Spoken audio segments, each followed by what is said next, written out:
मी Swati वेमूल. Loksatta digital अड्डामध्ये तुम्हा सर्वांचं स्वागत.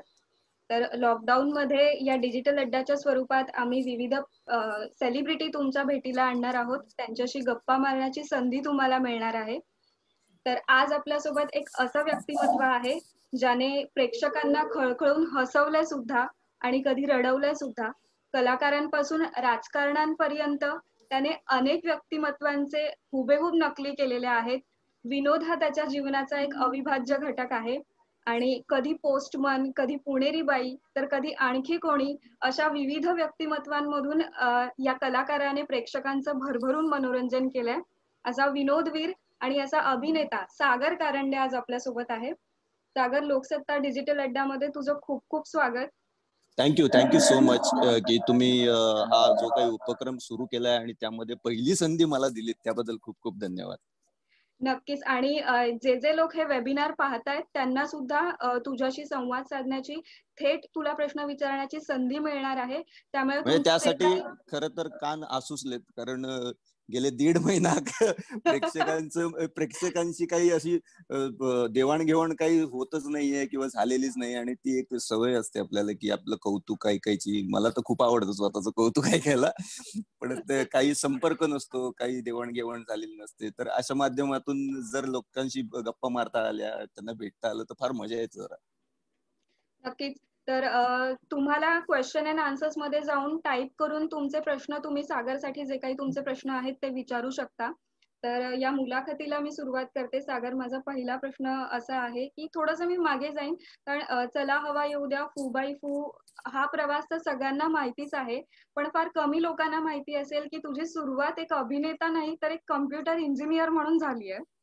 तर कम्प्युटर इंजिनियर ते आता अभिनेता, हा प्रवास कसा सुरू झाला? नाही, प्रवास अभिनेता म्हणूनच सुरू झाले. हे कम्प्युटर इंजिनिअरिंग मध्येच आलं ते.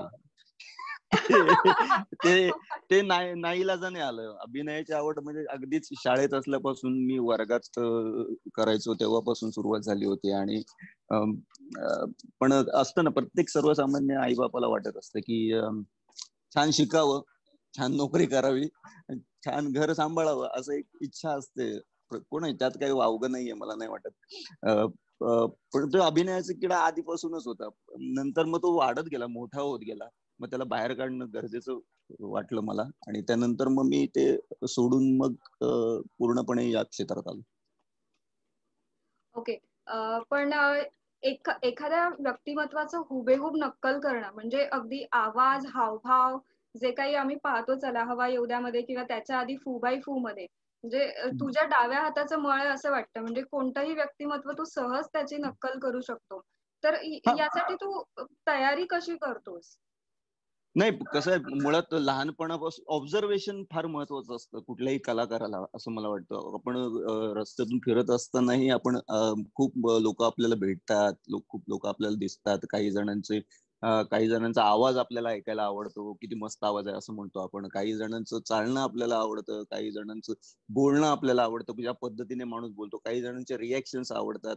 असे खूप माणसं आपल्याला आवडतात, किंवा एखादा माणूस आवडतही नाही, मग त्याला विलन मध्ये टाकता येतं आपल्याला. असे खूप ऑब्झर्वेशन असणं फार महत्वाचं असतं, आणि ते प्रत्येक कलाकार हा नेहमी करतच असतो.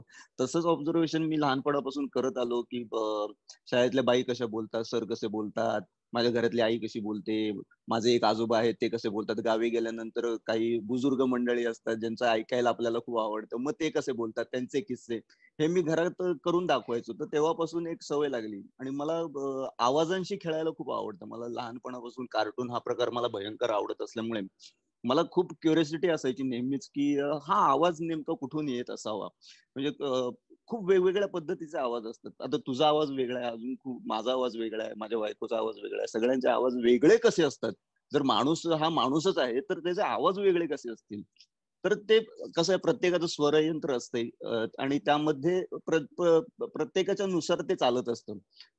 तर त्यात बदल करून आपण कसे वेगळे आवाज काढू शकतो, हे मी शाळेमध्ये खूपदा ट्राय करायचो. म्हणजे जेव्हा बाईंची नक्कल करायचो, सरांची नक्कल करायचो, तेव्हा काय असतं, म्हणजे खूप ठिकाणाहून आवाज येतात. आपल्या तोंडातून आवाज येतो, आपल्या घशातून आवाज येतो, आपल्या पोटातून आवाज येतो, आपल्या नाकातून आवाज येतो. खूप खूप अशा गोष्टी आहेत ज्यातून आपण आपला आवाज बदलू शकतो. तर ती गंमत मला लहानपणापासून यायची, की कार्टून बघताना की तर मला भयंकर म्हणजे काय किती प्रकारचे कार्टून्स आणि कितीतरी भयंकर प्रकारचे त्यांचे आवाज. म्हणजे जे आवाज देत असतील ना त्या कार्टूनला त्यांची कमालच आहे. म्हणजे माझी एक मैत्रीण आहे मेघना एरंडे, जी सगळ्यांनाच माहिती असेल मेघना एरंडे, जी कार्टून्सना आवाज देऊ उत्तम. म्हणजे ती पण माझ्या शाळेतली आहे आणि आम्ही दोघं एकाच शाळेतले आहोत. उत्तम म्हणजे मी पहिल्यापासूनच फॅन आहे आणि माझी ती खूप भयंकर चांगली मैत्री आहे. कदाचित या आवाजाच्या आवडीमुळेच आम्ही एकमेकांचे चांगले मित्र झालो असं मला वाटतं. पण ते आवाजांशी खेळायला मला आवडायचं. त्यामुळे ऑब्झर्वेशन करून कुठल्या कॅरेक्टरला कुठला आवाज सूट होईल हे बघण्यात, हे जाणून घेण्यात पण मजा यायची. म्हणजे मी कुठलंही कॅरेक्टर करायचं म्हटलं ना तर मी मी पूर्णपणे रिहर्सलला ठरवत नाही की आपण हे कॅरेक्टर असं करूयात. मला ते येत नाही.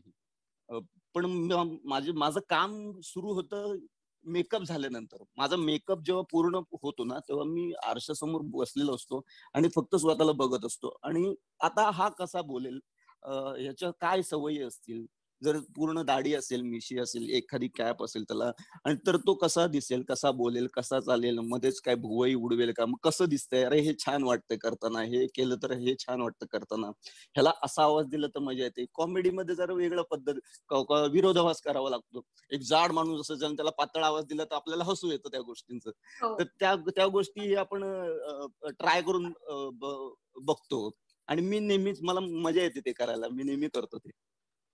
या सगळ्यात निरीक्षण फार महत्वाचं असतं. खूप खूप खूप कलाकारांनी नेहमी निरीक्षण करत राहावं, आजूबाजूला घडणाऱ्या घटना, भेटणारी माणसं यांना ऑब्झर्व करतच राहावं आणि त्याचा नक्कीच फायदा होतो, प्रत्येक कलाकाराला होतो. नक्कीच. माझ्यासोबत आता प्रेक्षकांचे सुद्धा प्रश्न येऊ लागले आहेत. पण ते प्रश्न सुद्धा मी घेत जाईन. पण एक माझ्या सहकाऱ्यांना सुद्धा काही प्रश्न विचारायचे आहेत. पवन सर, तुम्ही तुमचा प्रश्न विचारा.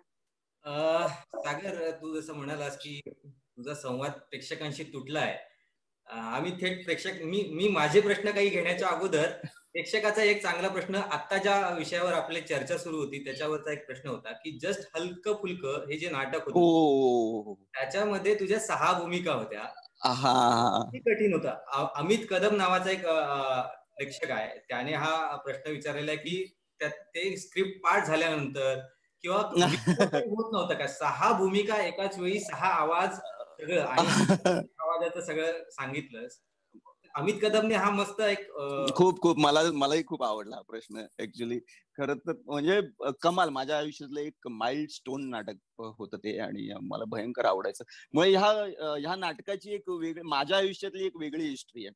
आपल्याकडे मी लहान शाळेत होतो तेव्हा आपल्याकडे एक चॅनल असायचं, आय थिंक प्रभात नावाचं चॅनल होतं, ज्यावर फक्त नाटकं दाखवली जायची. फक्त दिवसभर नाटकं असायची आणि त्या काही मोजक्या नाटकांमध्ये हलकं फुलकं हे नाटक नेहमी लागायचं. रोज एकदा तरी लागायचं ते नाटक. म्हणजे घर श्रीमंताचं हलकं फुलकं, परत कुसूर मनोहर लेले, ही नाटकं सतत लागायची त्याच्यावर. तर हलकं फुलकं बघताना मला खूप क्युरियोसिटी वाटायची की काय काय प्रकार आहे हा यार, एक माणूस एवढं कसं काय शक्य आहे, किती मजा आहे बघण्यात यार हे. आणि तेव्हा असं उगाच विचार केला होता की यार असं काहीतरी करायला मिळालं पाहिजे यार आयुष्यात. आणि तेव्हा शाळेत होतो, म्हणजे असं या फील्डमध्ये येईन वगैरे असं कधी वाटलं पण नव्हतं मला, पण करायला मिळावं असं वाटायचं. पण आणि म्हणजे किती आनंदाची गोष्ट आहे की काही वर्षांनंतर एक फोन येतो आणि मला सांगण्यात येतं की तू हलकं फुलकं नाटक कर. म्हणजे तेव्हा तर मी भयंकर खुश झालो होतो, पण लगेच माझा आनंद लगेच मावळला, कारण मला लगेच ते कॅरेक्टर्स दिसायला लागले. अरे बापरे, म्हटलं हे वेगवेगळे कॅरेक्टर्स आहेत. तर मग तिथून अभ्यास सुरू झाला. म्हणजे जसं मी म्हटलं की मी आधी ठरवत नाही की मी हे कॅरेक्टर कसं करेन.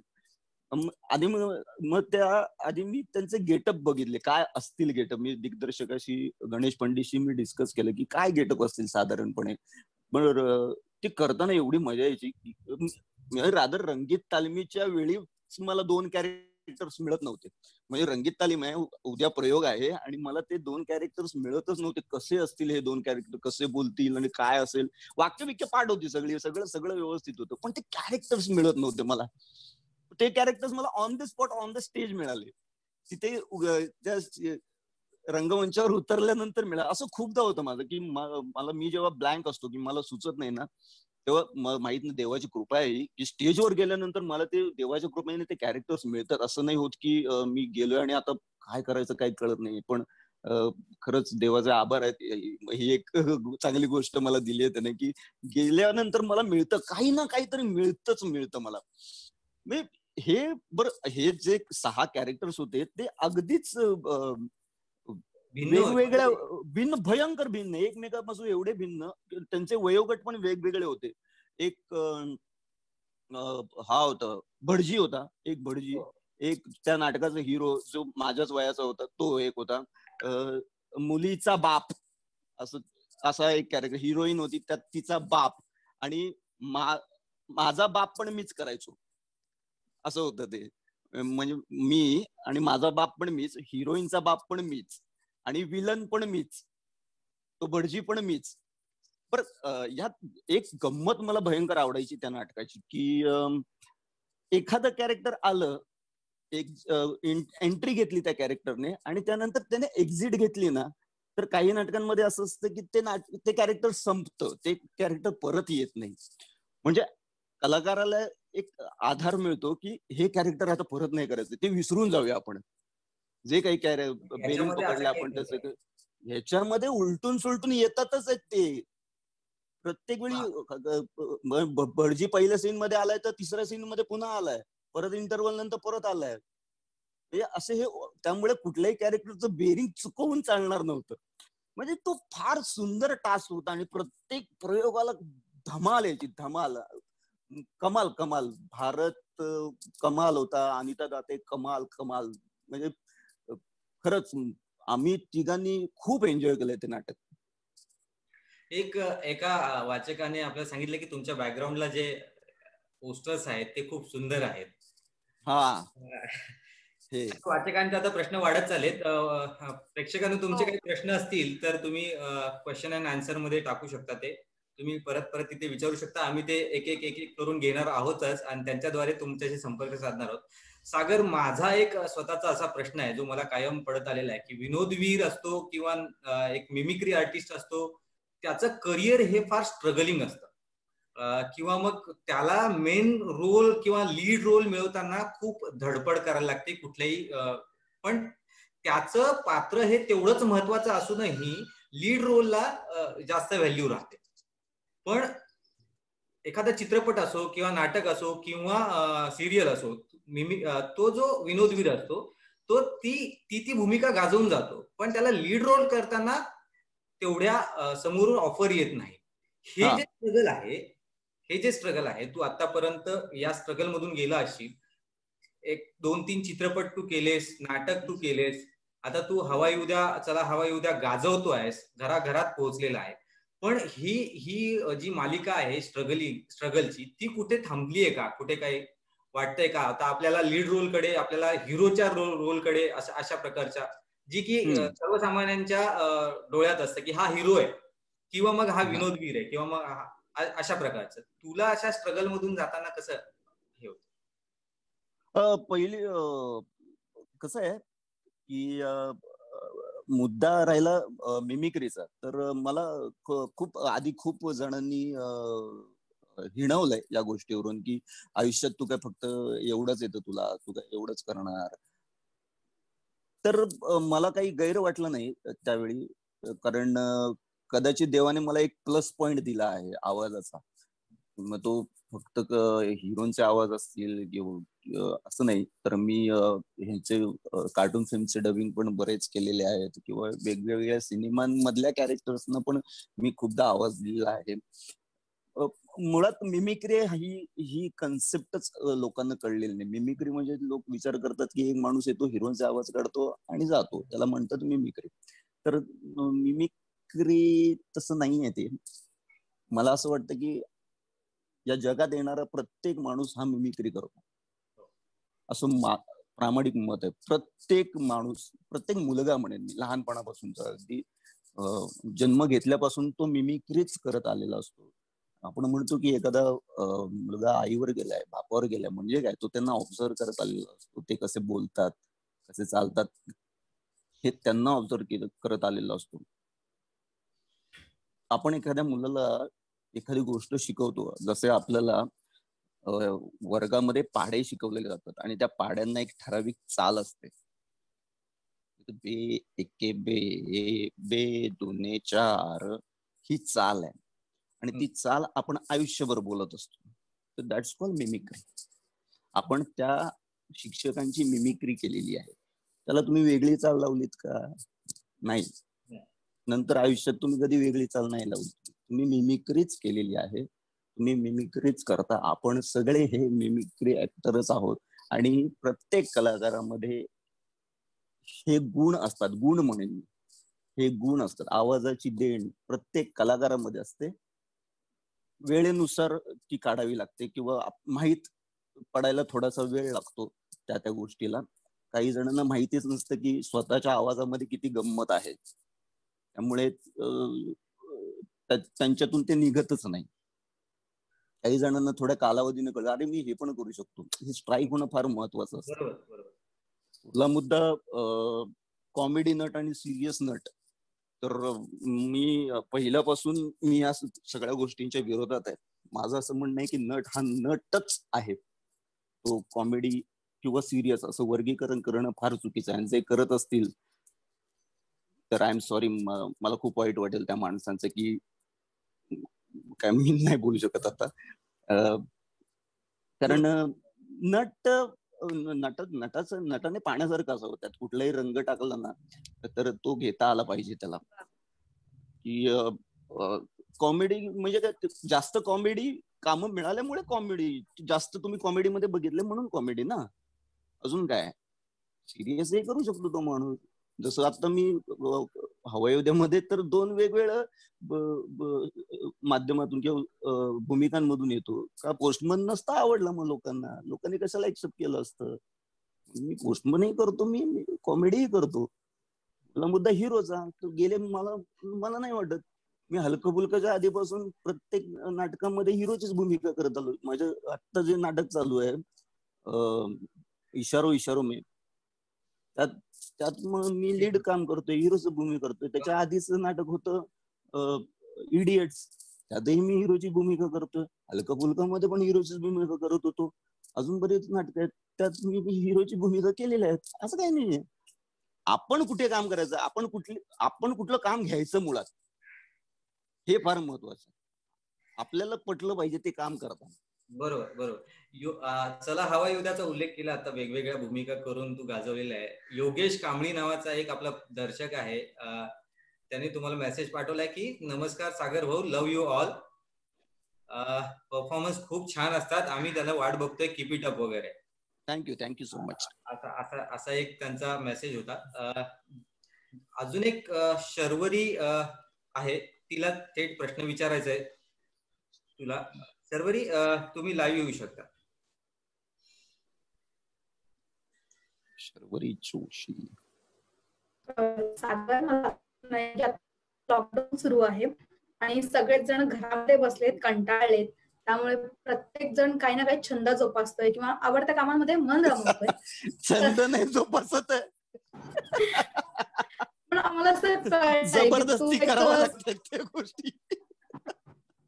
काय नेमकं, म्हणजे काय तुझी जबरदस्ती काय तुझ्यावरती? नाही असं काय, मी असं मस्करी करत होतो.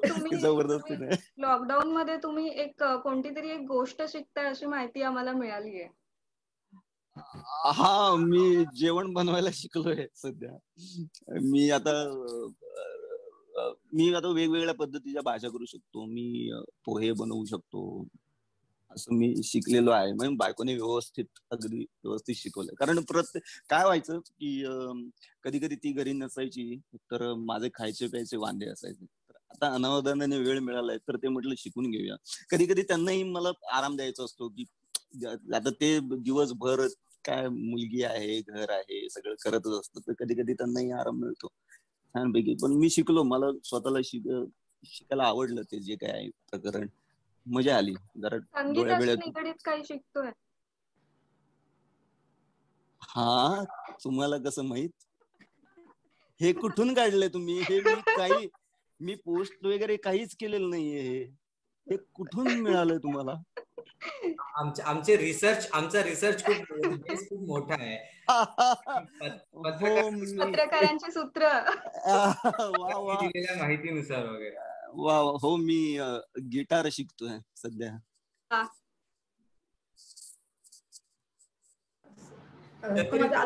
शर्वे, तुझा दुसरा प्रश्न जो आहे तो विचार. हो, मी विचारते. सागर, माझा असा प्रश्न आहे की हवाई युद्धाच्या सेट वरती तू साडीमध्ये उत्तमरित्या वावरतोस. म्हणजे एखाद्या बाईची भूमिका साकारणं किंवा त्या गेटअप मध्ये वावरणं खूप अवघड असतं, पण तू अगदी सुंदररित्या करतोस. बायकांना मुळात आवडतं ते. पुरुषांना तर आवडतंच, पण बायकांनाही ते आवडतं. सो स्टेजवरती तुला कसं काय ते वावरणं जमतं? आणि अजून एक प्रश्न, जेव्हा पहिल्यांदा तुझ्या मुलीने तुला साडीमध्ये आणि मेकअप मध्ये पाहिलं तेव्हा तिची रिॲक्शन काय होती? इव्हन पत्नीने पण. काय सांगू आता मी. म्हणजे मी, आपण म्हणतो ना, आपण घरात बघत असतो की किंवा आपण मित्रमैत्रिणींमध्ये पण बघत असतो की कुठल्या आपल्या मैत्रिणीने किंवा माझ्या बायकोने किंवा घरातल्या कोणी साडी वगैरे नेसली तर ती कशी नेसली आहे किंवा काय काय, मग ते वेळोवेळी साडी नीट करत असतात काय. तर तेव्हा कळायचं नाही की काय नीट करण्यासारखं काय आहे यात. तर ते बघत आल्यामुळे कदाचित मला ते जमत असावं. मग मगाशी म्हटल्याप्रमाणे ऑब्झर्वेशन आपलं असलं पाहिजे. हे ऑब्झर्वेशनचाच भाग आहे हा एक, की आपण बघत येतो की बायका कशा चालतात. म्हणजे शाळेमध्ये कॉलेजमध्ये बघितलेल्या आहेत मुली, त्या कशा चालतात, कशा मुरडतात, कशा बोलतात. तर हे बघत आलं असल्यामुळे ना मला ते कळतं. म्हणजे रादर मी आणि श्रेया, आम्ही जेव्हा मी लेडीज गेटअप मध्ये असतो तेव्हा आम्ही दोघं मैत्रिणी म्हणून गप्पा मारतो. ती मी सागर आहे हे बाजूला ठेवते आणि मग तशा गप्पा आमच्या रंगतात. म्हणजे दोन मुलींच्या गप्पा कशा असतात की कशी आहे आई ओरडलं, आई काय बोलली तुला, मग तू कुठे जाणार आहेस कॉलेजमधून, मग लवकर या, मग मी घरी वाट बघते तुझी. हा ग हो ग, मग असं तसं. म्हणजे जवळपास 15-20 मिनिटं आम्ही त्याबद्दल असंच गप्पा मारत असतो. तर ते श्रेया मुळात खूप गोष्टी सांगते ना. काही चुकलं असेल तर, एखादी ड्रेस एखादा बरोबर बसला नसेल किंवा साडीचं काय पिन लावली नसेल, ह्या गोष्टी आहेत. तर ती खूप व्यवस्थित पद्धतीने सांगते की सागर हे असं नको चालूच, हे असं चाल, किंवा हे जरा हे वर घे, हे इकडे जरा पिन लाव. या गोष्टी असतात त्या मुलींच्या, ज्या गोष्टी असतात त्या मला सगळ्या सांगते ती. तिचाही खूप मोठा हातभार लागतो त्या गोष्टीला. माझी बायको जेव्हा पहिल्यांदा हवाई युद्धाचा प्रोमो शूट करायचा होता, तर ही सुरुवात खरं तर हवाई युद्धापासून झाली. हवाई युद्धाच्या शेवटच्या 2 पर्वामध्ये लास्ट फिनालेच्या वेळी मी आणि भारतने बाई केलं होतं. दोघांनी आम्ही बायका झालो होतो आम्ही.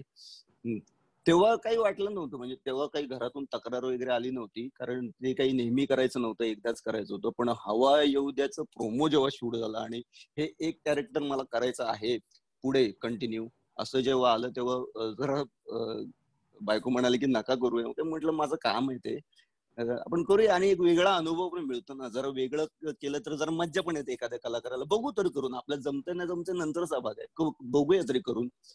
तर मी केलं. तर त्यानंतर तिचं मत बदललं, कारण तिच्या मैत्रिणींनी तिला सांगितलं की तुझा नवरा खूप छान दिसतो, खूप छान काम करतो.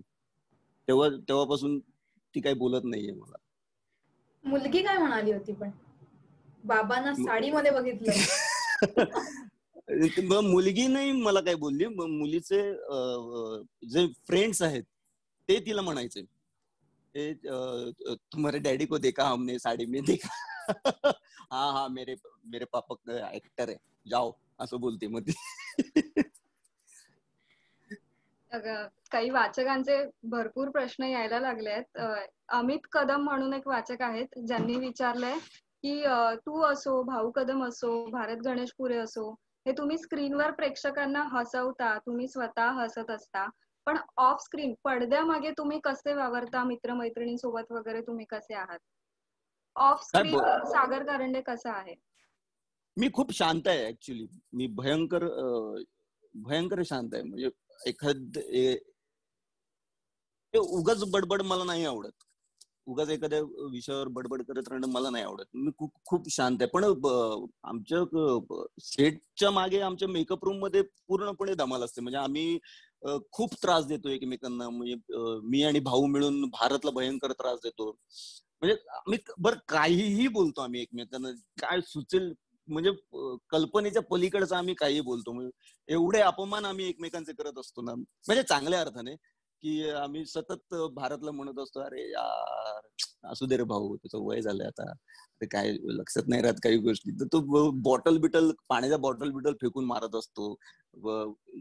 श्रेयाचं एक वेगळंच गणित चालू असतं. तिचे कपडे आणि तिचे सँडल्स आणि तिच्यावरून आम्ही तिला चिडवत असतो. भाऊ नेहमी झोपत असतो, त्याच्याबद्दल आम्ही त्याला चिडवत असतो. म्हणजे एकंदरीत सगळंच कोलाहल चालू असतो तिकडे. एक जत्रा भरलेली असते फार मोठी. आणि गेल्या पहिला टॉपिक असतो की पूर्ण आठवड्यात काय घडलं, हा एक छान टॉपिक असतो आमच्याकडे. आणि बसून छान गप्पा, कोणी काय केलं. म्हणजे आता इथे आपण काम करायला आलेलो आहोत. आपल्याला स्क्रिप्ट कधी मिळणार आहे, आपण मग त्याचं वाचन करूया, हे नंतर. आधी आपण आलोय ना, आपण मजा करू, धमाल करू, गप्पा मारू, हे आधी आमचं होतं. काम बिम नंतर होतच. भारत गणेशपुरे आणि तुझी केमिस्ट्री एक काहीतरी वेगळं रसायन आहे. म्हणजे तुझा एक परफॉर्मन्स मी अनेकदा पाहिला आहे. तू हॉटेलमध्ये जेवायला जातो आणि तो वेटर असतो आणि तो काय तुला जेवायला देत नाही. मी अनेकदा पाहिलंय. जेव्हा मी फ्रस्ट्रेट झालेलो आहे तेव्हा तो पाहिलेला आहे. हसून पोट धरून मी वेडा झालेलो आहे. काय ही केमिस्ट्री नेमकी काय आहे? तेच आहे की असं नाही, केमिस्ट्री जुळण्याचा एक भाग असतो की माझं नेहमी म्हणणं आहे की विनोदच नाही, विनोद कळणं फार महत्वाचं असतं. आधी पहिली गोष्ट, विनोद कुठे आहे, पूर्ण याच्यामध्ये विनोद कुठे आहे हे कळणं फार महत्वाचं असतं. आणि जे भारतला आणि मला जाणवायचं की हा भारतचा विनोद ह्यात आहे. भारतच्या या गोष्टी लोकांना आवडतात. भारत मला सांगायचं की सागर, तुझ्या या गोष्टी लोकांना आवडतात, ते ह्या कर. तर हीच केमिस्ट्री आहे की तू हे करू नको आणि तू हे करू नको असं नाही झालं आमच्या. तू हे कर असं झालं. त्यामुळे ती केमिस्ट्री फारच चांगल्या पद्धतीने जुळली. आणि माझं नेहमी म्हणणं असतं की विनोदाचं वाक्य आणि त्याच्या आधीचं वाक्य त्याच्यापेक्षा फार महत्वाचं असतं. कारण ते वाक्य जर व्यवस्थित नाही बोललो ना आपण, तर समोरच्याचा विनोद मरतो मग तो. समोरच्याच्या वाक्याला काही महत्व राहत नाही खरं तर. तसंच तेच आम्ही खूप सांभाळलं, भारत आणि मी, की मी तुला व्यवस्थित वाक्य देतो, तू व्यवस्थित टाक, मग त्याच्यावर विनोद व्यवस्थित कर, विनोदाचं वाक्य जे काही असेल ते व्यवस्थित कर, मी तुला देतो. हे एकमेकांना देत आलो ना आम्ही, त्यामुळे ही केमिस्ट्री जास्त चांगल्या पद्धतीने जुळली असं मला. पण असं कधी वाटलं नाही का की तो जास्त हिट ठरतोय, आपण कमी हिट ठरतोय, किंवा आपण जास्त हिट ठरतोय? दोघांमध्ये जी विनोदाची स्पर्धा एक स्टेजवर असते, असं नाही, अजिबातच नाही. मी तेच म्हणतोय की एखादं स्क्रिप्ट आल्यानंतर ह्यातला विनोद कुठे आहे हे आम्ही आधी बघायचो की नेमकं काय आहे. अच्छा, हे बघ हे आज ना तू मारून जा, मी तुला बॉल टाकतो, तू 6 मारत जा आज. हे अंडरस्टँडिंग फार महत्वाचं होतं आम्हाला. मी विनोद करतोय त्यापेक्षा नाही, आपण विनोद करतोय हे फार महत्वाचं होतं आमच्यासाठी. त्यामुळे आम्ही विनोद केल्यामुळे ते लोकांना जास्त आवडलं. याच्याशीच संबंधित योगेश सरांना एक प्रश्न विचारायचा आहे.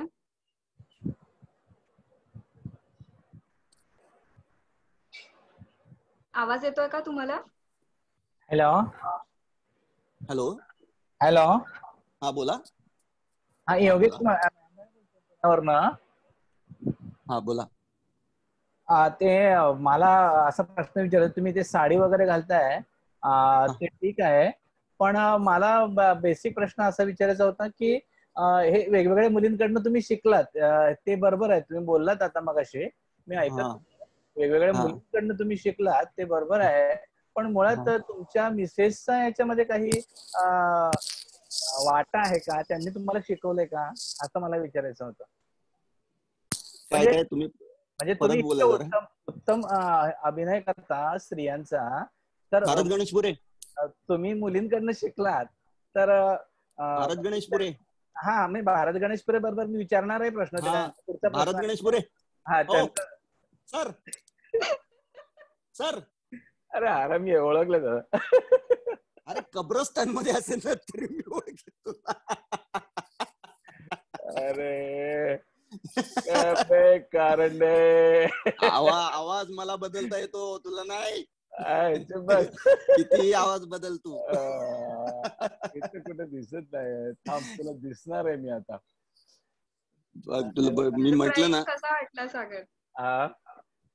अरे खूपच छान. म्हणजे हे ध्रुव, हे जरा माझा व्हिडिओ लावून दे रे. काय बघितला, हा प्रॉब्लेम आहे त्याचा, याच्यावरूनच चिडवतो आम्ही त्याला. काय माहिती आउटडेटेड आहे तो. आता त्याच्या मुलाला बोलवणार तो. व्हिडिओ कुठे लागतो, तो अपडेट असतो नेहमी, तो भयंकर अपडेट.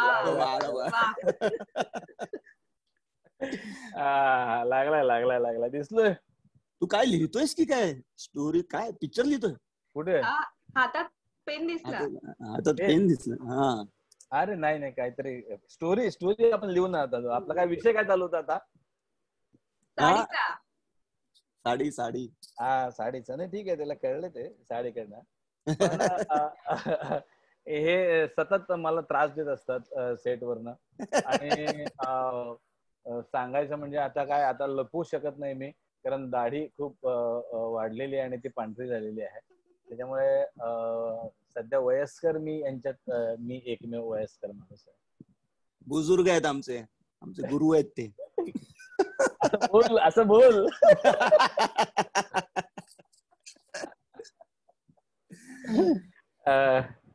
बाकी काय अजून काय चालू आहे? काय नाही.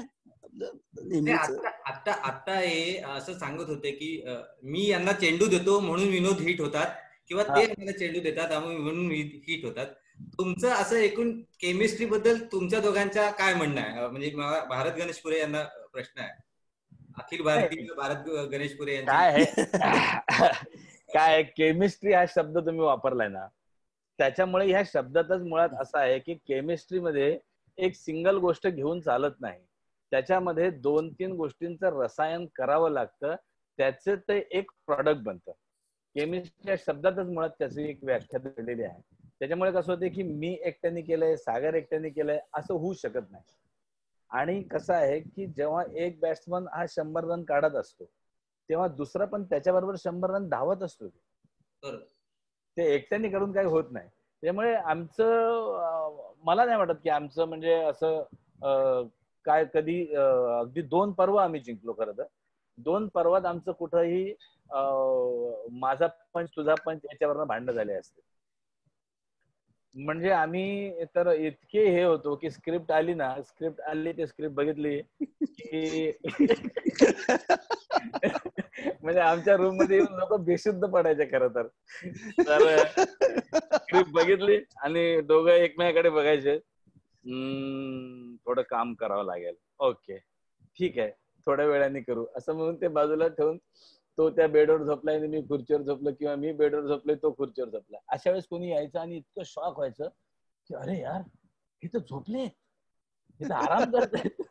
मग आम्ही उठायचो, मग एक हा चला हे कॅन्सल, हा मग इथं हे तिथं नाही तिथं हे तिथं असं मिळून ते एक जे स्क्रिप्ट आमच्याकडे यायची ती फार कॉम्पॅक्ट करून पक्की करून मग परत आम्ही झोपायचो, परत आराम. म्हणजे साधारण आमच्या रूम मध्ये आलेला प्रत्येक माणूस असा विचार करतो, अरे हे नुसतं पडलेले असतात रूम मध्ये, हे करतात कधी आणि सादर कसे काय करतात, असा खूप मोठा प्रश्न होता आमच्या बाबतीत. सागरने असाच एक किस्सा एका मुलाखती दरम्यान पण सांगितला होता की आता जे चला हवा हिट होत आहे ते पण अशा प्रकारचेच होतं की काहीतरी एक चिठ्ठी येते आणि चिठ्ठीवर जो काहीतरी निलेश साबळे करायचा असा की जेव्हा सुरुवात होती ना तर तो प्रवासात लिहायचा आधी. तो प्रवास तर ना आम्ही खूपदा असं झालंय की हा काय लिहिलं तर त्याने खिशातून असे चिठ्ठ्या बिट्ट्या काढल्या होत्या त्याने. टोलची पावती असते ना, टोलची पावती, त्याच्या मागे छोट्या छोट्या अक्षरात लिहून ते दिलं होतं आम्हाला. असं खूपदा केलंय त्याने.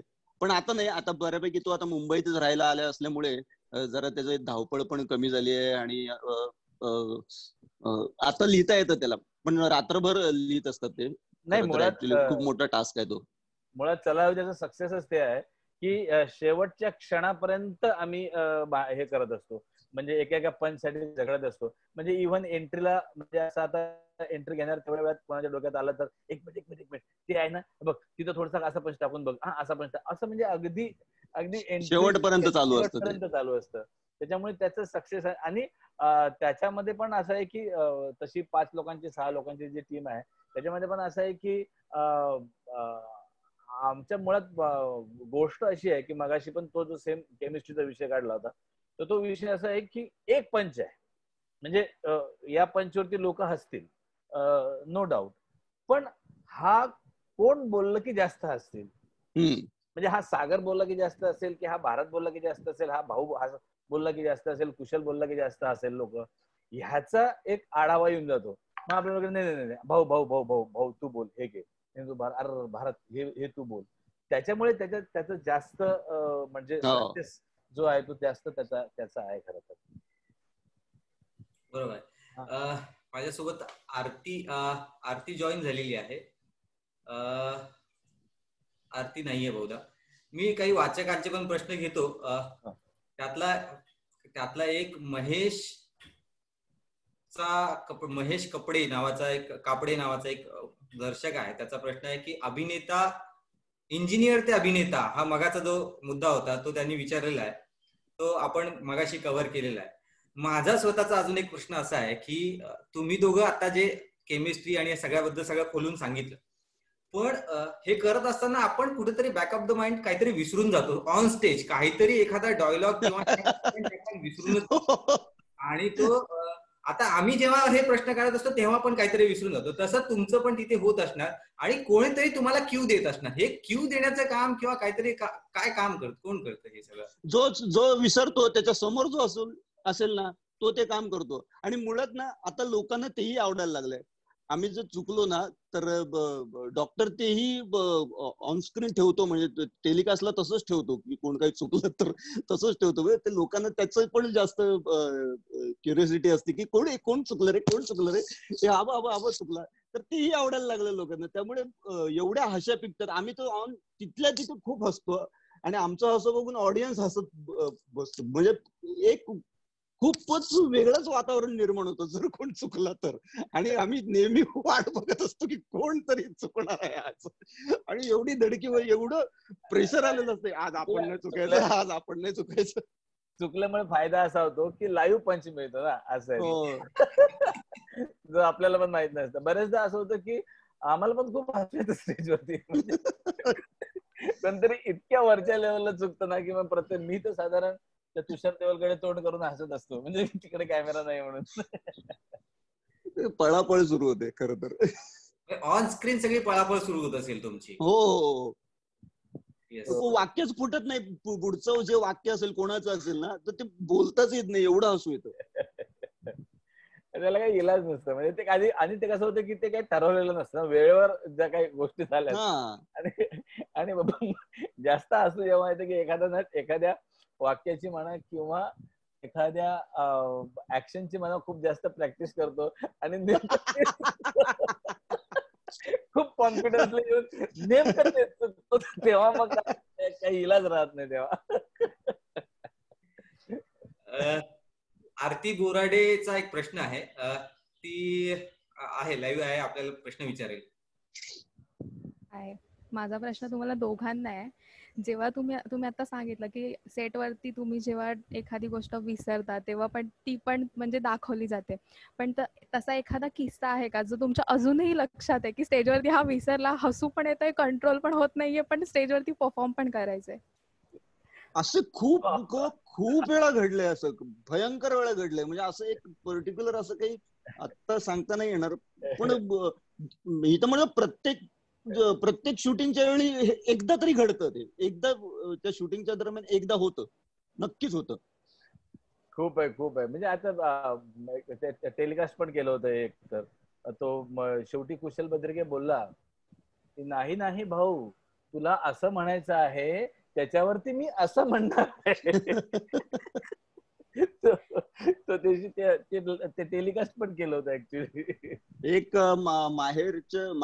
माहेरची साडीचा एपिसोड होता आणि त्यात मी सांगतो की मी मुलगी बाई झालो होतो आणि मी सांगतो सासूबाई तुम्ही आता झोपा, मी पण झोपते असं म्हणायचं होतं मला. तर मी म्हटलं की सासूबाई तुम्ही झोपा, मी पण झोपतो, आणि अशी जीभ बाहेर काढली होती. तर ते ठेवलं होतं त्यांनी. झोपतो वगैरे म्हणजे सुरुवातीची वेळ होती ना, एवढं स्ट्राईक नाही व्हायचं पटकन. आता सवय झाली, बरोबर ते येतं डोकं. सागर, तू आता म्हणालास की तू जसं बाई झालेलास, जेव्हा तुला पहिल्यांदाच कळलं की चला हवा येऊ द्या मध्ये तुला स्त्री हे पात्र साकारायचंय, तेव्हा तुझी रिॲक्शन काय होती? तू तुझ्या घरातल्यांची सांगितलीस, बायकोची हा, सांगितली, तुझी काय होती? नाही अशी काही फार मोठी रिएक्शन नव्हती, कारण बाई हे फुबई फू मध्ये 2 वेळा करून झाली होती. आम्ही एक लावणीचा एक एपिसोड केला होता आणि एक कामवाल्या बाई असं एक एपिसोड आम्ही केला होता. त्यामुळे परत बाई व्हायचं यात काही नव्हतं, पण एक नवीन कार्यक्रम करतोय आपण आणि त्यात कंटिन्युअसली बाई करायचंय, त्यामुळे जरा थोडस टेन्शन आलं होतं. म्हणजे ते मला टेन्शन याचं होतं की ते हे करावं लागतं ना, काय म्हणतात ते काय करतात, वॅक्सिंग. हा, वॅक्सिंग वगैरे करतात ना. नाही, नंतर मी सोडून दिलं, कारण नाही ते खूप दुखतं, ते लागतं. म्हणजे तू ऑलमोस्ट स्त्रियांना साडी नेसल्यानंतर जे काही करायला लागतं ते सगळं करून झालंय तुझं. हो, झालं, केलंय मी. स्टेजवरती ते सांभाळणं किती आव्हानात्मक असेल ते, मग ती ज्वेलरी असो, ती साडी सांभाळणं, किंवा मग पूर्ण असा मेकअप वगैरे सांभाळून सगळं प्रेझेंट करणं. अरे मला त्रास होतो त्याचा. आम्ही एकाच मेकअप रूम मध्ये असतो, तर बसायला जागा राहत नाही, एवढा पसारा असतो. चार बायका असतात त्याच्या अवतीभोवती. हो, घालून दे, कोणी ती साडी घालून दे, कोणी ती मेऱ्या खूप वेळ उभं राहावं लागतं. आणि कारण काय होतं, एक येते, एक साडी नेसवण्याचा प्रयत्न करते, पण तिला ते जमत नाही, मग ती दुसरीला बोलवते, मग दुसरी पण प्रयत्न करते. असं करत करत प्रत्येक मुलगी जर 15 मिनिटं घेत असेल तर मला एक सव्वा तास लागतो साडी नेसायला, जर असं होत असेल. म्हणजे काही जण नवीन असतात, काही जणांना माहित नसतं की साडी कशी नेसवायची आहे, त्या कॅरेक्टरची साडी कशी नेसवायची आहे हे माहित नसतं काही जणांना, त्यामुळे तो खूप वेळ लागतो. पण ऑफकोर्स जरा सुरुवातीला खूपच जरा त्रास होत होता की ते सांभाळणं, ते चालणं, परत ते सँडल होती त्यात. मी आता सँडल घालणं बंद केलं, आता मी माझी चप्पलच घालतो. पण ती सँडल वगैरे नाही, कारण आपलं अर्ध लक्ष मग ते सांभाळण्यात, आणि मग तो काय आंबाडा जो आहे तो कधी कधी निघतो, कधी कधी केस निघून जातात, कुठेतरी काहीतरी अडकतं. मग माझा खूप वेळा पदर पण असं विग मध्ये अडकलेला आहे वगैरे, पायामध्ये साडी अडकलेली आहे. साडी मला गोव्याच्या एका शूटिंगच्या दरम्यान माझी साडीच बाहेर आली. आपण निर्या करून पोटामध्ये खोचतो ना साडी, तर ते बाहेर आलं होतं पूर्णपणे. तर ते या गोष्टी टास्क येतात मध्ये मध्ये, पण ते सांभाळावं लागतं, जरा तिथे लक्ष द्यावं लागतं थोडंफार. स्वाती, आपल्याकडे आहेच आहे, आरतीने प्रश्न विचारलेच आहे. आता काही वाचकांचे पण प्रश्न घेऊयात. एक शिवराज यादवचा प्रश्न होता की भारत गणेशपुरेसाठी मिशी काढावी लागते म्हणून स्त्री पात्र करत नाही.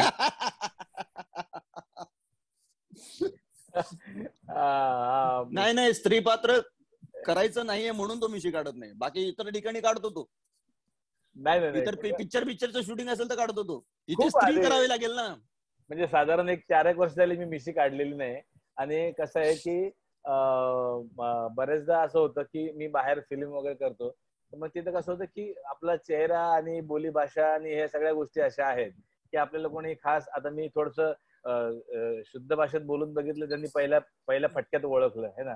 त्याच्यामुळे असे रोल काही आपल्या वाटायला येत नाही, त्यामुळे सगळे गावचे रोल येतात. आणि मग मिशी काढली की लगेच डायरेक्टर आपल्याकडे बघतो आणि म्हणतो यांना जरा मिशी लावा प्लीज. आता प्रत्येक जण मिशी लावतो तर म्हटलं तर आपलीच राहू द्या, कशाला उगाच दुसऱ्याची लावायची, ते काढायची, आपलं ते करत नाही. माझ्यापेक्षा माझ्या बायकोला मिशी जास्त आवडते, बाय काय. त्याच्यामुळे मी मिशी काढत नाही. पण आता मी काढणार आहे लॉकडाऊन नंतर मिशी. Yes yes. लंडन मध्ये एक दर्शक आहे, लंडनहून जॉईन झालेला आहे आपल्याकडे, सचिन धनुरे म्हणून. ते म्हणाले की मी ऑफिस मधून आल्यानंतर सागर कारंडे आणि तुमचे दोघांचे ही एपिसोड अनेकदा चला हवा उद्याचे पाहतो, आणि जेव्हा जेव्हा मी थकलेला असतो तेव्हा तेव्हा हे एपिसोड पाहून मी खुश होतो आणि मूड फ्रेश करून घेतो. असं लंडन वरून एक प्रतिक्रिया तुम्हा दोघांना आलेली आहे. वा वा वा, thank you so much. Thank you. Sandeep Shelke म्हणून एक दर्शक आहेत, त्यांनी पण आपल्याला एक प्रश्न घेतलेला आहे की आपण जे मगाशी मिमिक्री बद्दल बोललो की कठीण असतं, आपण शिकत आलो असलो तरी आपलं निरीक्षण वगैरे बघतो, की कोणाची मिमिक्री करणं सगळ्यात डेंजर आणि अवघड वाटतं आणि ती केल्यानंतर मनापासून समाधान वाटतं, असं संदीप शेळके म्हणून यांचा प्रश्न आहे. स्वतःची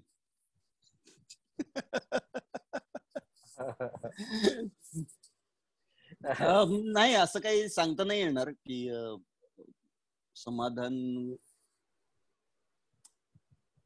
म्हणजे असं कधी विचार नाही केला की. पण रामदास आठवले तू स्टेजवर करतोस ते अगदी रामदास आठवलेच उभे होतात तिथे. कविता त्या गेटअपची कमाल आहे खरं तर, ऍक्च्युअली त्या गेटअपची कमाल आहे. म्हणजे जे काही आमचे मेकअप दादा व्यवस्थित सगळ्यांचे गेटअप करतात ना, ते खरंच वाखाणण्याजोग आहे. कारण प्रत्येक कॅरेक्टर हुबेहूब दिसेल याची पूर्णपणे ते काळजी घेतात.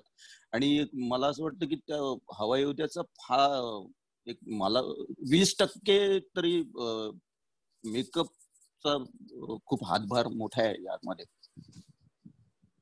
मनीष मावकर नावाचं एक, भारत तुम्हाला काय सांगायचंय? आणि मिमिक्रीचं सांगायचं झालं कारंडेचं, तर बरेचदा आम्ही असं होतं की गाड्या असतात दोघांच्या, पण कारंडे म्हणतो चल भारतात तुझ्या गाडीत जाऊया तिथपर्यंत, आपल्या कांदिवलीपर्यंत. आणि मग मी कधी चालवत असतो, कधी ड्रायव्हर असतो, तर त्याला त्या आमच्या स्पीकर फोनला फोन लागतो. फोन आला तर माझ्या गाडीत तो मी बटन दाबले की तो चालू होऊन जातो आणि हा मला बोलू देत नाही. हा बोला, हा कम्प्लीट माझ्या आवाजात बोलतो. इव्हन 1-2दा माझ्या बायकोशी पण बोललेला आहे की पण बोल काय बे, काय करू राहिला बे, काय असं. तर तो समोरच्याला ऐकणाऱ्याला अजिबात पटत नाही की हा सागर कारंडे बोलतो, की त्याला वाटतं की भारत गणेश पुरेच बोलतो आहे माझ्याशी. हे आम्हाला इथे ऑन स्क्रीन ऐकायला आवडेल जास्त. अरे नाही, हा करते, आवाज काढतो. आता हॅलो, हा फोन आला. हॅलो, नमस्कार. नमस्कार, बोला. हा भारत भाऊ, बोल ना बे, एवढा काय पुठेच खाऊन राहिलं बे तू? भारत भाऊ, अमरावतीतून बोलून आलो मी. तुम्ही येणार आहे का अमरावतीला? बे नाही बे, आता कुठे अमरावतीला नाही, ते पूजा होती म्हणे तुम्ही येणार आहे ना म्हणे. मुंबईत शूटिंग चालू आहे ना बे, त्याला काय नाही. महिला इच्छा होती भारत भाऊ इथं फिल्म इंडस्ट्रीमध्ये काम करायची. अरे ऍक्टर होणं एवढं सोपं आहे का बे? असं नसतंय ना बे. तू आधी एक काम कर, तू नाटक कर आधी, नंतर बघू आपण काय जमलं तर बघू आपण. तुम्ही आहे तर होऊन दे ना भारत भाऊ. अबे माझं काय नाही, ते माझंच नाही होऊन राहिलं, तुझं कुठे करू मी आता. क्लास एकदम क्लास. संजय जाधव म्हणून आपले सौदी अरेबिया, नमस्कार मी Sanjay Jadhav from Saudi Arabia, असा एक मेसेज त्यांनी टाकलेला आहे. मी तुमचे एपिसोड नेहमी बघतो, खास करून तुमची जोडीचे जुने एपिसोड बघतो. त्यामध्ये तुम्ही पोलीस किंवा यमाचा एपिसोड माझे खूप फेवरेट आहे. म्हणजे काय त्या यमाच म्हणजे यम कसा हसू शकतो? खूप जणांनी प्रतिक्रिया दिली होती की बाबा असा यम कसा असू शकतो, यम असा नसतो. असं खूप जण म्हणाले होते. गलित गात्र यम. हो ना, म्हणजे खूप पिचलेला, फसलेला, लोकांनी खूप त्रास दिलेला, नोकरीवर काम करणारा, सुट्टी न मिळणारा, असा तो यम होता, भयंकर. मंदार गुरव म्हणून एक आपल्याकडे आहेत, ते आपल्याला प्रश्न विचारू इच्छितो. दोघांना तो लागू होईल असा प्रश्न आहे. मंदार, तुमचा प्रश्न विचारा. बोला. हा, माझा प्रश्न दोघांना पण असा आहे की अनेकदा असं होतं की स्टेजवर परफॉर्म करताना किंवा हवाई हौद्यामध्ये वगैरे की तुम्ही मेंटली कदाचित अनेकदा असं होतं की तुम्ही कदाचित प्रिपेअर्ड नसाल किंवा काहीतरी इश्यू वगैरे झालेला असतो, थोडी दुःखी असाल किंवा काय वॉटेवर असा काहीतरी इश्यू झाला, पण त्या सिच्युएशन मध्ये सुद्धा तुम्ही इतक्याच ताकदीने परफॉर्म करता. तर अशा वेळेला म्हणजे बेसिकली काय होतं म्हणजे? नाही, काय आहे, एक गोष्ट लक्षात घ्या की तुम्ही ही गोष्ट जॉब म्हणून स्वीकारलेली आहे, ही तुम्ही तुमचा छंद म्हणून, तुमची आवड म्हणून तुम्ही स्वीकारलेली. आता माणूस म्हटलं की त्याची फॅमिली असणार आहे, त्याचे मित्र असणार आहेत, त्याची मैत्रीण असणार आहे, त्याच्या आयुष्यात लफडे असणार आहेत, हे माणूस म्हणून असणार आहे. ओके, हे प्रत्येकाच्या आयुष्यात आहे. म्हणजे उद्या समजा एखाद्या डॉक्टरच्या घरी भांडण झालं बायकोचं आणि डॉक्टर ऑपरेशन करायला गेला आणि त्यांनी माणूस मारून टाकला, असं होते का? नाही, असं होत नाही. कारण हे काम आहे. म्हणजे आम्ही जेव्हा स्टेजवर बघ, भांडणं म्हणजे माझे सागर कारंडेचे पण भांडणं होतात, त्यांचे पण भांडणं होतात, त्यांचे पण भांडणं होतात, सगळ्यांचे भांडणं होतात. नाही असं नाही, पण तुमचं काम काय आहे? तुम्ही आज काम कोणासाठी करून आले? प्रेक्षकांसाठी करून आले. त्यामुळे त्यांना आम्ही असं सांगू शकत नाही ना की सॉरी आज जरा पंच आले नाही राव, आज जरा आमचं भांडण झालं होतं असं नाही. हे तुम्हाला करून नाही चालणार. हे तुम्हाला तुमचे काम आहे, हे तुम्हाला चोख करावं लागेल. बाकी प्रॉब्लेम किती असेल तुमच्या आयुष्यात, असं प्रत्येकाचं असतं ना. म्हणजे इव्हन बरे आता त्या दिवशी कुशल बद्रिके धावत गेला एंट्री घ्यायसाठी आणि अख्खा खिळा घुसला पायात, म्हणजे रक्त निघून राहिलं, पाय झालं, पण एंट्रीची वेळ आहे. पण तो असं नाही म्हणू शकत ना यार पायात खिळा रुतला होता, आज 2 पंच कमी मारले. सो हे म्हणजे कलाकार त्यालाच म्हणतात की कलाकार आहे ना तो, त्याचं काम ते आहे. म्हणजे उद्या एखादी कामवाली आपल्या घरातली आजारी असली तरी आपली घरची बायको म्हणतेच ना, एवढी काय आजारी होती, 2-3 तर भांडे होते, घासायला काय हरकत आहे. बस ऐसा है, ये लाईफ है, तो ये आपको करना पडेगा. प्रॉब्लेम आहेत तुमच्या आयुष्यात, प्रॉब्लेम आहे सगळ्यांच्या आयुष्यात. उलट नटाच्या आयुष्यात तर सगळ्यात जास्त प्रॉब्लेम आहे, सगळ्यात जास्त प्रॉब्लेम. म्हणजे त्याचं काहीच खरं नाहीये. त्याला उद्या काम भेटेल की नाही माहिती नाहीये, बायको जवळ राहील की नाही माहिती नाहीये, पोरग किती शिव्या देईल माहिती नाहीये, उद्या फी भरायला पैसे भेटतील की नाही भेटतील काहीही माहिती नाही. इतकं प्रचंड हे क्षेत्र असं आहे की ह्याच्यात काही गॅरंटी नाहीये, पण तरी तुम्हाला काम गॅरंटीडच करावं. ओके. श्याम जोशी नावाचे एक वाचक दर्शक आहेत, त्यांचा दोघांसाठी प्रश्न आहे. कारण तुम्ही दोघं जण सगळेजण मिळून चला हवा येऊ द्या हे गाजवताय. यामध्ये नेमकी हवा येते कुठून? ही हवा गाजते म्हणजे नेमकी हवा येते कुठून, असा त्यांचा प्रश्न आहे त्यांचा. हवा ऍक्च्युली ही प्रेक्षकांनीच दिलेली हवा आहे. खर तर लोकांनीच मोठा केलेला हा शो आहे. त्यांना आमचं काम आवडलं, त्यांना आमचा विनोद आवडला आणि त्यांनी तो उचलून धरला. घराघरात हा कार्यक्रम बघितला गेला आणि त्यामुळे हवेचं आता वादळात रूपांतर झालेलं आहे. ते प्रेक्षकांमुळे झालेलं आहे. आम्ही ऍक्च्युली एक टेबल फॅन सुरू केला होता. तो हळूहळू लोकांनी फिरून फिरून फिरून आता त्याचा म्हणजे 10 हॉर्स पॉवरची मोटर लावलेला एक मोठा फॅन झालेला आहे. समीर आपल्याकडे आहेत, समीर जावळे, ते तुम्हाला प्रश्न विचारू इच्छितात. समीर, तुमचा प्रश्न विचारा. नमस्कार दोघांनाही. चला हवा येऊ द्या ही मालिका आपण बघतोय की खूप लोकप्रिय झाली, पण एक दुसरी बाजू पण आहे, त्याच्याबद्दल मला विचारायचं आहे की या मालिकेमधले जे विनोद आहेत त्याचा दर्जा घसरला अशा प्रकारच्या काही फेसबुक पोस्ट आल्या, काही लोकांनी त्यावरती टीका केली. तर याचे सदस्य म्हणून तुम्हाला दोघांना काय वाटतं? बघा कसं आहे की घरात जर जेवण बनवलेलं असेल तर त्या ताटातलं सगळंच आपल्याला आवडतं असं नाही होत. आता आपला अख्खा महाराष्ट्र आहे म्हणा किंवा अख्खा देश आहे, तर प्रत्येकाला प्रत्येक गोष्ट आवडेलच असं नाही. एखाद्या प्रकारचा विनोद एखाद्या माणसाला आवडतं तर दुसऱ्या माणसाला दुसऱ्या प्रकारचा विनोद आवडतो. तर प्रत्येकाची चॉईस वेगळी आहे, प्रत्येकाची डिमांड वेगळी आहे, प्रत्येकाला आवडणाऱ्या गोष्टी वेगळ्या आहेत, आणि या सगळ्याचा विचार करून एका प्लॅटफॉर्मवर या सगळ्या गोष्टी करणं फार महत्वाचं असतं. फक्त एका माणसाचा विचार करून चालत नाही.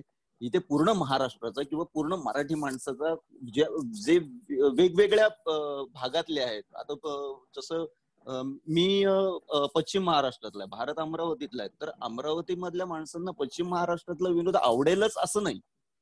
त्यातल्या त्यात विदर्भीय भाषेत विनोद केला तर तिकडच्या माणसांना खूप आवडेल तो, असं होऊ शकतं. प्रत्येकाची चॉईस वेगळी आहे आणि प्रत्येकाला प्रत्येक गोष्ट आवडेलच असं नाही. पण आम्हाला ह्या गोष्टी कराव्या लागतात, कारण प्रत्येकाला आम्हाला द्यायचं असतं. असं नाही की एखाद्याला फक्त एकाच माणसाचा विचार आम्हाला करायचा आहे. तर सगळ्यांना सगळंच देऊया, सगळ्यांना जेवढं चांगल्या पद्धतीने मनोरंजन करता येईल सगळ्यांचं, हा दृष्टिकोन असतो. त्यामुळे एखादा माणूस दुखावला जाणं मान्य आहे, अगदीच मान्य आहे. पण सगळ्यांनाच आम्ही सगळ्या गोष्टी नाही देऊ शकत. आणि प्रत्येकाच्या दृष्टीने विचार करावा लागतो. आणि मुळात काय होतं की आम्ही स्क्रिप्ट आल्यानंतर पंच काढताना हा विचार आमच्या डोक्यात असतो की हा विनोद झालेला आहे, हा विनोद आहे, ओके, एखाद्या वेळेस तो हे असेल, हा विनोद आहे. पण हा विनोद मी घरी असताना माझ्या आई मुलाबरोबर बायकोबरोबर बघू शकतो का? त्याचं उत्तर नाही आलं तर आम्ही तो कॅन्सल करतो. नाही, अगदी स्पष्ट. म्हणजे तो मला कधी कधी होतं की मित्रातले विनोद वेगळे असतात, मैत्रिणीतले विनोद वेगळे असतात, आई वडिलांचे याच्यातले, फॅमिलीचे, शिक्षकांचे, स्टाफ रूम मधले, आणि भरपूर काय काय काय काय असतात. पण हे बघताना माझी आई आहे, बायको बसलेली आहे बाजूने, मुलगी बसलेली आहे, मुलगा बसलेला आहे, वडील बसलेले, आजोबा बसलेले आहे, आता बोला, नाही, ओके, कॅन्सल, पुढे जा, असं होतं. म्हणजे साधारण तुम्हाला खोटं वाटेल पण आमची जेव्हा स्क्रिप्ट येते किंवा त्याच्यावर जेव्हा वर्किंग होतं तेव्हा साधारण तुमच्याकडे जर आमचे 50 विनोद येत असतील तर दररोजचे 150 विनोद हे खारीज केलेले जातात. ते रद्दबातल ठरवले जातात ऍक्च्युली, असं होय. एक प्रश्न सागर तुमच्यासाठी आहे अजून एक. तो असा आहे की रामदास आठवले यांची नक्कल तुम्ही अगदी हुबेहूब करता, तसंच तुम्ही नाना पाटेकर पण खूप चांगल्या पद्धतीने एकदम व्यवस्थित जिवंत केला होता. म्हणजे तो तिरंगा मधला सीन तर हे त्यांच्या समोर तुम्ही केलं, रामदास आठवलेंसमोरही त्यांची मिमिक्री केलीत आणि नाना पाटेकरांसोबत समोरही त्यांची मिमिक्री केली. त्याच्यानंतर म्हणजे स्टेजच्या ऑफ म्हणजे बॅक स्टेजला त्यांची काही रिॲक्शन आली का? हा, नाही, ते या दोघांपैकी कोणीच असं म्हणालं नाही की हे तू काय असं करतोस किंवा कोणी ओरडलंय असं करू नकोस, असं दोघांपैकी कोणीच म्हटलं नाहीये. कारण दोघही माणसं खूप छान पद्धतीने स्पोर्टिंगली घेतात ते, आणि त्यांना हे माहितीये, खास करून नाना सरांना हे माहितीये की हा एक विनोदाचा भाग आहे आणि हा एक हे मनोरंजनाचं क्षेत्र आहे, हे त्या माणसाला चांगलं माहित असल्यामुळे त्यांनी कधी टोकलं नाही. आठवले सरांचं तर ते खूपच स्पोर्टिंगली आहे. ते त्यांच्या स्वतःमध्ये एक कलाकार आहे, त्यांच्या स्वतःमध्ये एक कवी आहे, तर तेही या गोष्टींशी बांधलेलेच आहेत. त्यांना माहिती आहे की कला काय प्रकार आहे, त्यामुळे ते दोघांपैकी कोणी बोललं नाही मला कधी काही. एकदा आम्ही कुठेतरी बाहेर होता चला उद्याचा इव्हेंट, आणि व्हॅनिटी होती, नाना सर होते त्या इव्हेंटला. आम्ही व्हॅनिटी मध्ये बसलो होतो दोघही जण, आणि अचानक टक टक टक टक हा या तर डायरेक्ट नाना पाटेकर आतमध्ये. आम्ही एकदम उठून उभे राहिलो, अरे सर इकडे कसे, म्हणजे शो सुरू व्हायचा होता. मला अरे कसं आहे काय आहे ते नेहमीच्या पद्धतीने, बरं आहेस ना, सगळं झालंय ना, म्हणलं हो सर. मग करंट आहे ना, काय करंट आहे आज माझी करणार मिमिक्री ना, नाही लाजतोस काय, कर की बिंदास. अरे तेवढं सांगायसाठी ते आले होते, बिंदास एवढं सांगायसाठी त्या कार्यक्रम सुरू व्हायच्या आधी व्हॅनिटीत येऊन गेले ते. असं लोक पण स्पोर्टिंगली घेतात, मजा वाटते. Great great. आता आता आता हीच फरमाईश परत इथे प्रश्नांच्या याच्यामधून पण आली आहे की ते दोघांची मिमिक्री पण इथे काहीतरी थोडस. नाही, जी गोष्ट ज्या प्लॅटफॉर्मवर चांगली वाटते ते तिकडेच करावा. तुम्ही एखादा डॉक्टर लग्नात गेला आणि तुम्ही त्याला नाही सांगू शकत इंजेक्शन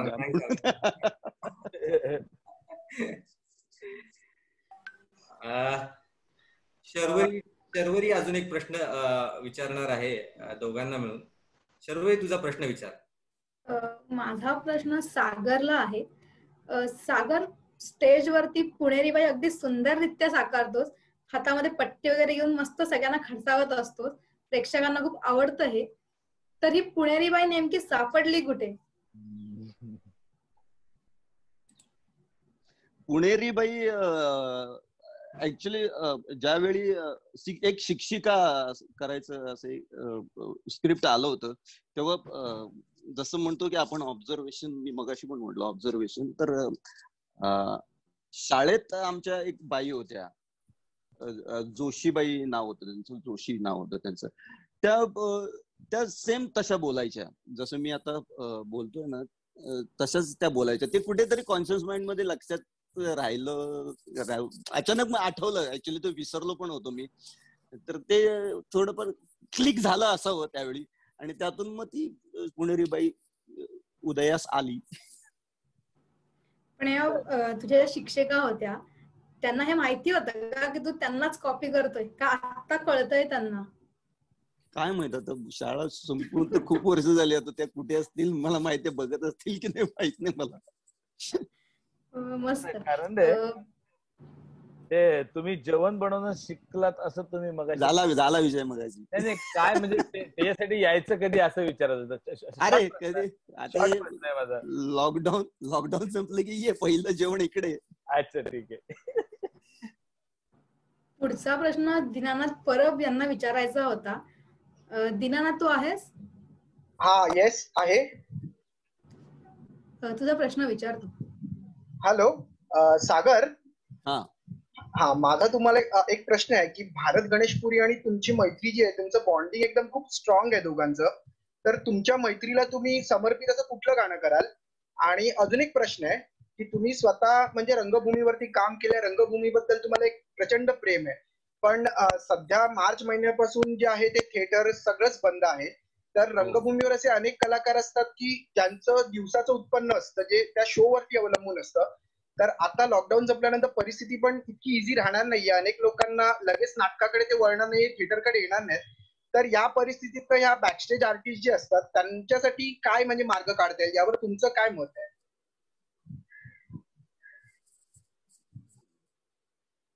हो, नक्कीच परिस्थिती फारच वाईट आहे. आता माझं स्वतःच नाटक बंद आहे, आणि माझं खूप म्हणजे त्यांच्याशी खूप जवळचं नातं निर्माण झालं. बॅकस्टेजवाले जे काही आहे, किंवा फक्त बॅकस्टेजवाले नाहीत, जे पूर्णपणे नाटक या क्षेत्रावर पूर्णपणे डिपेंड असतात, ज्यांना प्रयोग झाल्यानंतर पैसे मिळतात आणि ते त्यांचं कुटुंब चालवतात. अशांची परिस्थिती आता सध्या तर फारच वाईट आहे, कारण गेले 1.5 महिने नाटकाचे प्रयोग नाहीयेत, आणि या पुढे त्यानंतर लॉकडाऊन कधी संपेल ते माहित नाही. लॉकडाऊन संपल्यानंतर सगळ्या गोष्टी कधी चालू होतील हे माहित नाही, आणि सगळ्या गोष्टी जरी चालू झाल्या तरी लोक प्रेक्षक हे नाट्यगृहात नाटक बघायला येतील का, आणि कधी येतील हेही माहित नाहीये, कारण सगळाच अंधार आहे. काहीच छोटासा प्रकाश पण दिसत नाहीये, एवढा अंधार झालेला आहे. नाटक आणि तसंच मला सांगायला खूप आवडेल की अखिल भारतीय मराठी नाट्य परिषदेने एक उपक्रम आता सध्या सुरू केलेला आहे, जेणेकरून त्या जे ज्यांचं पोट आहे या सगळ्या गोष्टींवर त्यांना एक ठराविक रक्कम त्यांच्यापर्यंत पोहोचवण्यात येते. प्रशांत दामले त्यांच्या नाटकातल्या सगळ्या बॅकस्टेज कलाकारांना वेळोवेळी पैसे पुरवत आहेत. पैसेच नाही, सगळ्या गोष्टी पुरवत आहेत. खूप माणसं आहेत जी या गोष्टीसाठी धडपडत आहेत, नाटकातल्या लोकांसाठी धडपडत आहेत. माझं असं म्हणणं आहे की आता हा काळ आलेला आहे, आता त्याला काही नाकारू शकत नाही आहोत आपण. तर वेट अँड वॉच, आणि आपण जास्तीत जास्त देवाकडे प्रार्थना करू शकतो की हे लवकरात लवकर संपवा. मी फक्त या नाटक या विषय क्षेत्राबद्दल नाही म्हणत आहे, सगळे क्षेत्र बंद झालेली आहेत. इव्हन सिरियल, सिनेमे, फक्त मनोरंजन क्षेत्र हे सर्वात शेवटी सुरू होणार आहे, याचं खूप दुःख होत आहे की सर्वात शेवटची जागा जी मनोरंजन क्षेत्राची असते, की आपण म्हणतो अन्न, वस्त्र, निवारा, आणि त्यानंतर खूप गोष्टी, आणि त्यानंतर मग मनोरंजन क्षेत्र असं गणित आहे. तर ते कधी सुरू होईल माहित नाही, पण लवकरात लवकर देवाकडे प्रार्थना करूया की हे लवकरात लवकर बंद होऊन लवकरात लवकर सुरू व्हावं. कारण माझ्या माहितीनुसार किंवा अंदाजानुसार मुंबईत जर 100 माणसं येत असतील तर त्यातली 40 माणसं तरी ह्या मनोरंजन क्षेत्रात काम करायला लागतात असं मला वाटतं. कारण हे क्षेत्र असं आहे की जिथे माणूस कधीच उपाशी राहत नाही. मुंबईत आलेला प्रत्येक माणूस उपाशी राहत नाही, पण ह्या क्षेत्रात आलेला माणूस कधीच उपाशी राहत नाही. या क्षेत्राने, मनोरंजन क्षेत्राने प्रत्येक माणसाला जगवलेलं आहे आणि त्याची वर्णी आता शेवटची लागते याचं खूप वाईट वाटतं. पण इट्स ओके, ती काही गरज नाहीये. माणूस जगणं फार महत्वाचं आहे सध्याच्या परिस्थितीत. तर हे लवकरात लवकर संपावं आणि सगळ्या गोष्टी सुरळीतपणे व्यवस्थितपणे चालू व्हाव्यात असं वाटतं.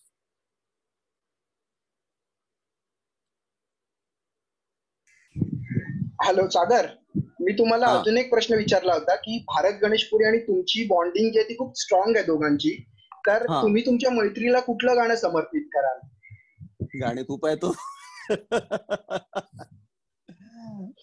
कुठलंही म्हणजे तसं गाण्याची गरज नाहीये खरं तर मैत्रीला. पण भारत, तुला कुठलं आवडतं रे गाणं? तू सांग. भारत फार उत्तम, भारत उत्तम गायक आहे हे मला प्रेक्षकांना खरंच सांगावं. उत्तम गायक आहे. आणि आता लॉकडाऊन सुरू झालाय म्हणून, नाहीतर त्याचे 2 शो आता षण्मुखानंद हॉलमध्ये होणार होते फक्त गायनाचे. ते थिएटर बंद असल्यामुळे ते रद्द करावे लागलेले आहेत. तिकीट छापून झाली होती, सगळं झालं होतं. बरं असू दे, मी जे शिकवलंय ते तू म्हणून दाखव. ते लोकांना कळेल की मी तुला काय कसं शिकवलंय ते. बघ कुठलं गाणं पण सांग ना. कुठलं पण म्हण. यारी है ये मान मेरा यार मेरी जिंदगी. नाही, गाण्याचा भाग नाहीये. त्यांनी गाणं विचारलंय तर ते गाणं सांग. एवढा वेळ लागतो? ये दोस्ती मन, ये दोस्ती हम नहीं छोड़ेंगे, तोड़ेंगे दम मगर तेरा साथ ना छोड़ेंगे. थँक्यू. अगर तुझी मुलगी पण कदाचित जॉईन झाली होती मागे. इकडे हे बघ काका, भारत काका आला. तुला तुझ्या बाबांना काही प्रश्न विचारायचा असेल लाईव्ह, तू इथे विचारू शकतेस. जे वाचकांच्या मनात असतील, तुलाही विचारायचं सतत पडत असतील की बाबा असं नेमकं काय. तुला तुझ्या बाबांना काय प्रश्न विचारायचा आहे का? म्हणजे लाईव्ह प्रश्न एखादा तू घेऊ शकते तिथे. तुला मला काही विचारायचं? नाही विचारू शकतेस तू. नाही विचारायचं. बाबांविषयी काही सांगायचंय की बाबा लेट येतात खूप, किंवा मग साडीमध्ये, मग माझ्या मैत्रिणी किंवा मित्र मला सतत सांगतात की साडीमध्ये बाबांना बघितलंय वगैरे, त्याबद्दल तुला काही सांग. काय म्हणतात काय तुला मित्र? पण तू मित्र काय म्हणतात तुला? बाबांना, पप्पाला साडीमध्ये बघून तुझे फ्रेंड्स काय म्हणतात तुला? काय नाही म्हणत. आणि तुला काय वाटतं पप्पाला साडीमध्ये बघून? तिला काहीच वाटत नाहीये. सही भारत काका बोलतोय. नीट उभी राहा. ते घरी राहून तुला कान फुटलेत का? घरी राहून कान फुटलेत का तुला? हे कान फुटलेत का घरी राहून? नाही. अच्छा, झोपेतून उठून आली ती. अरे तुमच्या दोघांसाठी श्याम जोशी यांनी एक अभी तो पार्टी शुरू हुई है असं गाणं तुमच्या दोघांसाठी लागू होतं. वा. अभी तो पार्टी शुरू हुई है. अच्छा, आपला पुढचा प्रश्न मीच विचारतो. तुम्ही अनेकदा स्क्रिप्ट विसरता, अनेकदा तिकडे गेले की काहीतरी लाईव्ह पंच येतात वगैरे वगैरे.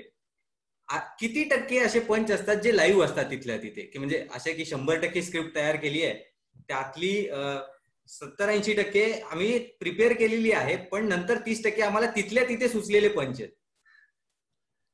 स्क्रिप्ट 100% असते, पण आम्ही त्याचे 150 करतो. त्यात काहीतरी आपण म्हणतो ना मसाला बिसाला टाकणं होतच की स्क्रिप्ट मध्ये, ती मजा येते. ते ऑन द स्पॉट म्हणजे असं काही ठरवून होत नाही ऑन द स्पॉट की नाही. बरेचदा काय होतं की म्हणजे स्क्रिप्ट आहे, सगळं काही आहे, पण एखादं ठरवलेलं आहे की बाबा या स्क्रिप्ट मध्ये आयफोन पाहिजे, प्रोडक्शनने दिलंय एवढंसा फोन, किंवा मोठा पंखा पाहिजे, प्रोडक्शनने दिलाय एवढा पंखा. सो मग असं होतं की अरे आता ह्याच्यावर काय पंच काढायचं, त्याच्यावर पंच होत, मग त्याच्यावर काही वेगळं म्हणजे असं. किंवा बरेचदा असं होतं की समोर आलेले गेस्ट जे असतात ते मध्ये काहीतरी बोलतात एखाद्या वेळेस, किंवा त्यांना इन्काउंटर करणं तिथल्या तिथं, ती एक गोष्ट असते. बरेचदा असं होतं. पण स्क्रिप्ट असतेच, स्क्रिप्ट नाही याच्यातला भाग नाही, पण त्याच्या अनुषंगाने खूप गोष्टी निघत जातात.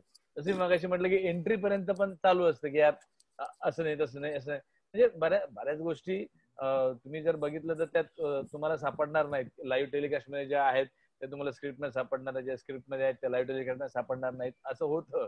पण शेवटी ते कंबाईन एफर्ट्स आहेत ऍक्च्युली, त्याच्यामुळे अशा गोष्टी घडत असतात.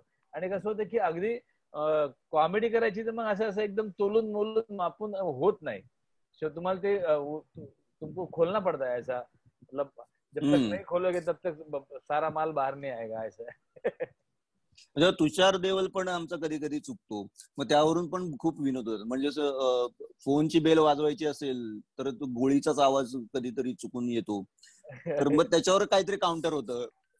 ते असे ऑन द स्पॉट काही घटना घडतात मस्तपैकी. गोव्याला आता गोव्याला गेलो होतो, कधी राहायचं गोळीचा आवाज होता, अण्णा गोळी मारतात, ते ढिचकाव काहीतरी यायला पाहिजे असं काहीतरी, असा काहीतरी आवाज आला. म्हणजे आम्ही थांबलो, प्रेक्षक थांबलो, अख्खं थिएटर हसत होतं खूप वेळपर्यंत. विचित्र आवाज असा काहीतरी, एवढूसा आवाज आला होता त्या मोठ्या बंदुकीतून. बरोबर आहे. स्टेजवरचे लाईव्ह करताना तुम्ही सगळे हे किस्से असे एकदम फुलून जात असतील सगळे. चला हवा येऊ द्या मधली जी तुमची टीम अशी बॉन्डिंग मधलेली आहे, सगळं झालेलं आहे, तुमच्यात असा कुठला एक कलाकार आहे जो नेहमी स्क्रिप्ट विसरतो, ज्याच्यात सगळ्यात जास्त असा गुण आहे, हा गुण आहे की स्क्रिप्ट विसरून जायचा, अर्धी कुठेतरी पंच विसरून जायचा? नाही, असं सहसा होत नाही, किंवा असं होत जास्त करून होतच नाही असं काही की नेहमी विसरतो आणि असं तसं. काय असतं, कधी काही गोष्टींचं लिंक लागत नाही, कधी काही गोष्टी आपण ऑन द स्पॉट घेतल्यानंतर पुढचं काय हे आठवत नाही, हे कधीतरीच या घटना घडतात. पण स्क्रिप्टच पाठ नाहीये आणि तो नेहमीच विसरतो असं कोणाचं सहसा होत नाही. प्रत्येकाला त्याचा जॉब माहिती असल्यामुळे प्रत्येकाला माहिती आहे की इथे आपल्याला काय करायचंय, त्यामुळे व्यवस्थित अलर्ट असतात सगळे. पण तो एक विनोदाचा भाग होत जातो नंतर ऑन द स्पॉट, की कोण विसरलं, मध्येच विसरलं, यार ठीक आहे, ओके, होतं, कलाकार आहे तो विसरतोच नेहमी, त्याचं काही त्यात फार मोठं काही आहे असं मला वाटत नाही.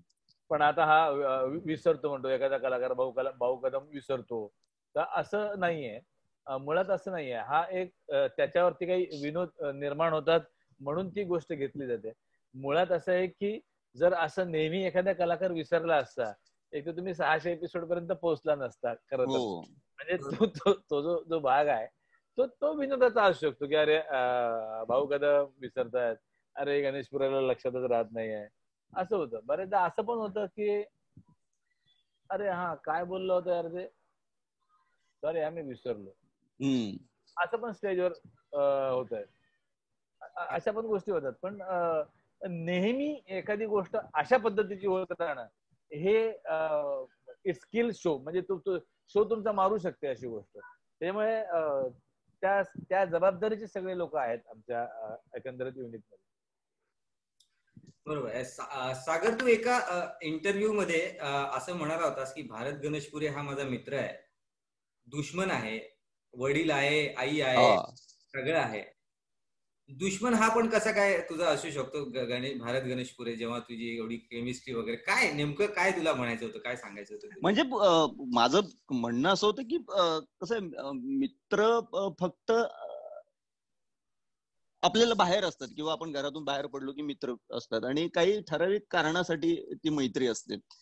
तर तसं नाहीये. भारत हा मी म्हटलं की भारत हा मित्र आहे, माझा बाप आहे, माझी आई आहे, माझा दुश्मन आहे. मी यासाठी म्हटलं की कारण तो पूर्णपणे मला ओळखतो आणि तो पूर्णपणे माझी काळजी घेतो. पूर्ण म्हणजे जर मी चुकत असेल तर मला ओरडतो, जर मी बरोबर केलं तर व्यवस्थित माझ्या पाठीवर थाप देतो. या सगळ्या गोष्टींचं मिळून एक भारत बनलेलं आहे माझ्यासाठी. म्हणून मी तसं ते विधान केलं होतं. अच्छा अच्छा. भारत, तुझं काय म्हणणं आहे की सागर हा तुझ्यासाठी नेमका काय काय कुठल्या रोल मध्ये आहे या सगळ्या? दुश्मन आहे एक नंबर.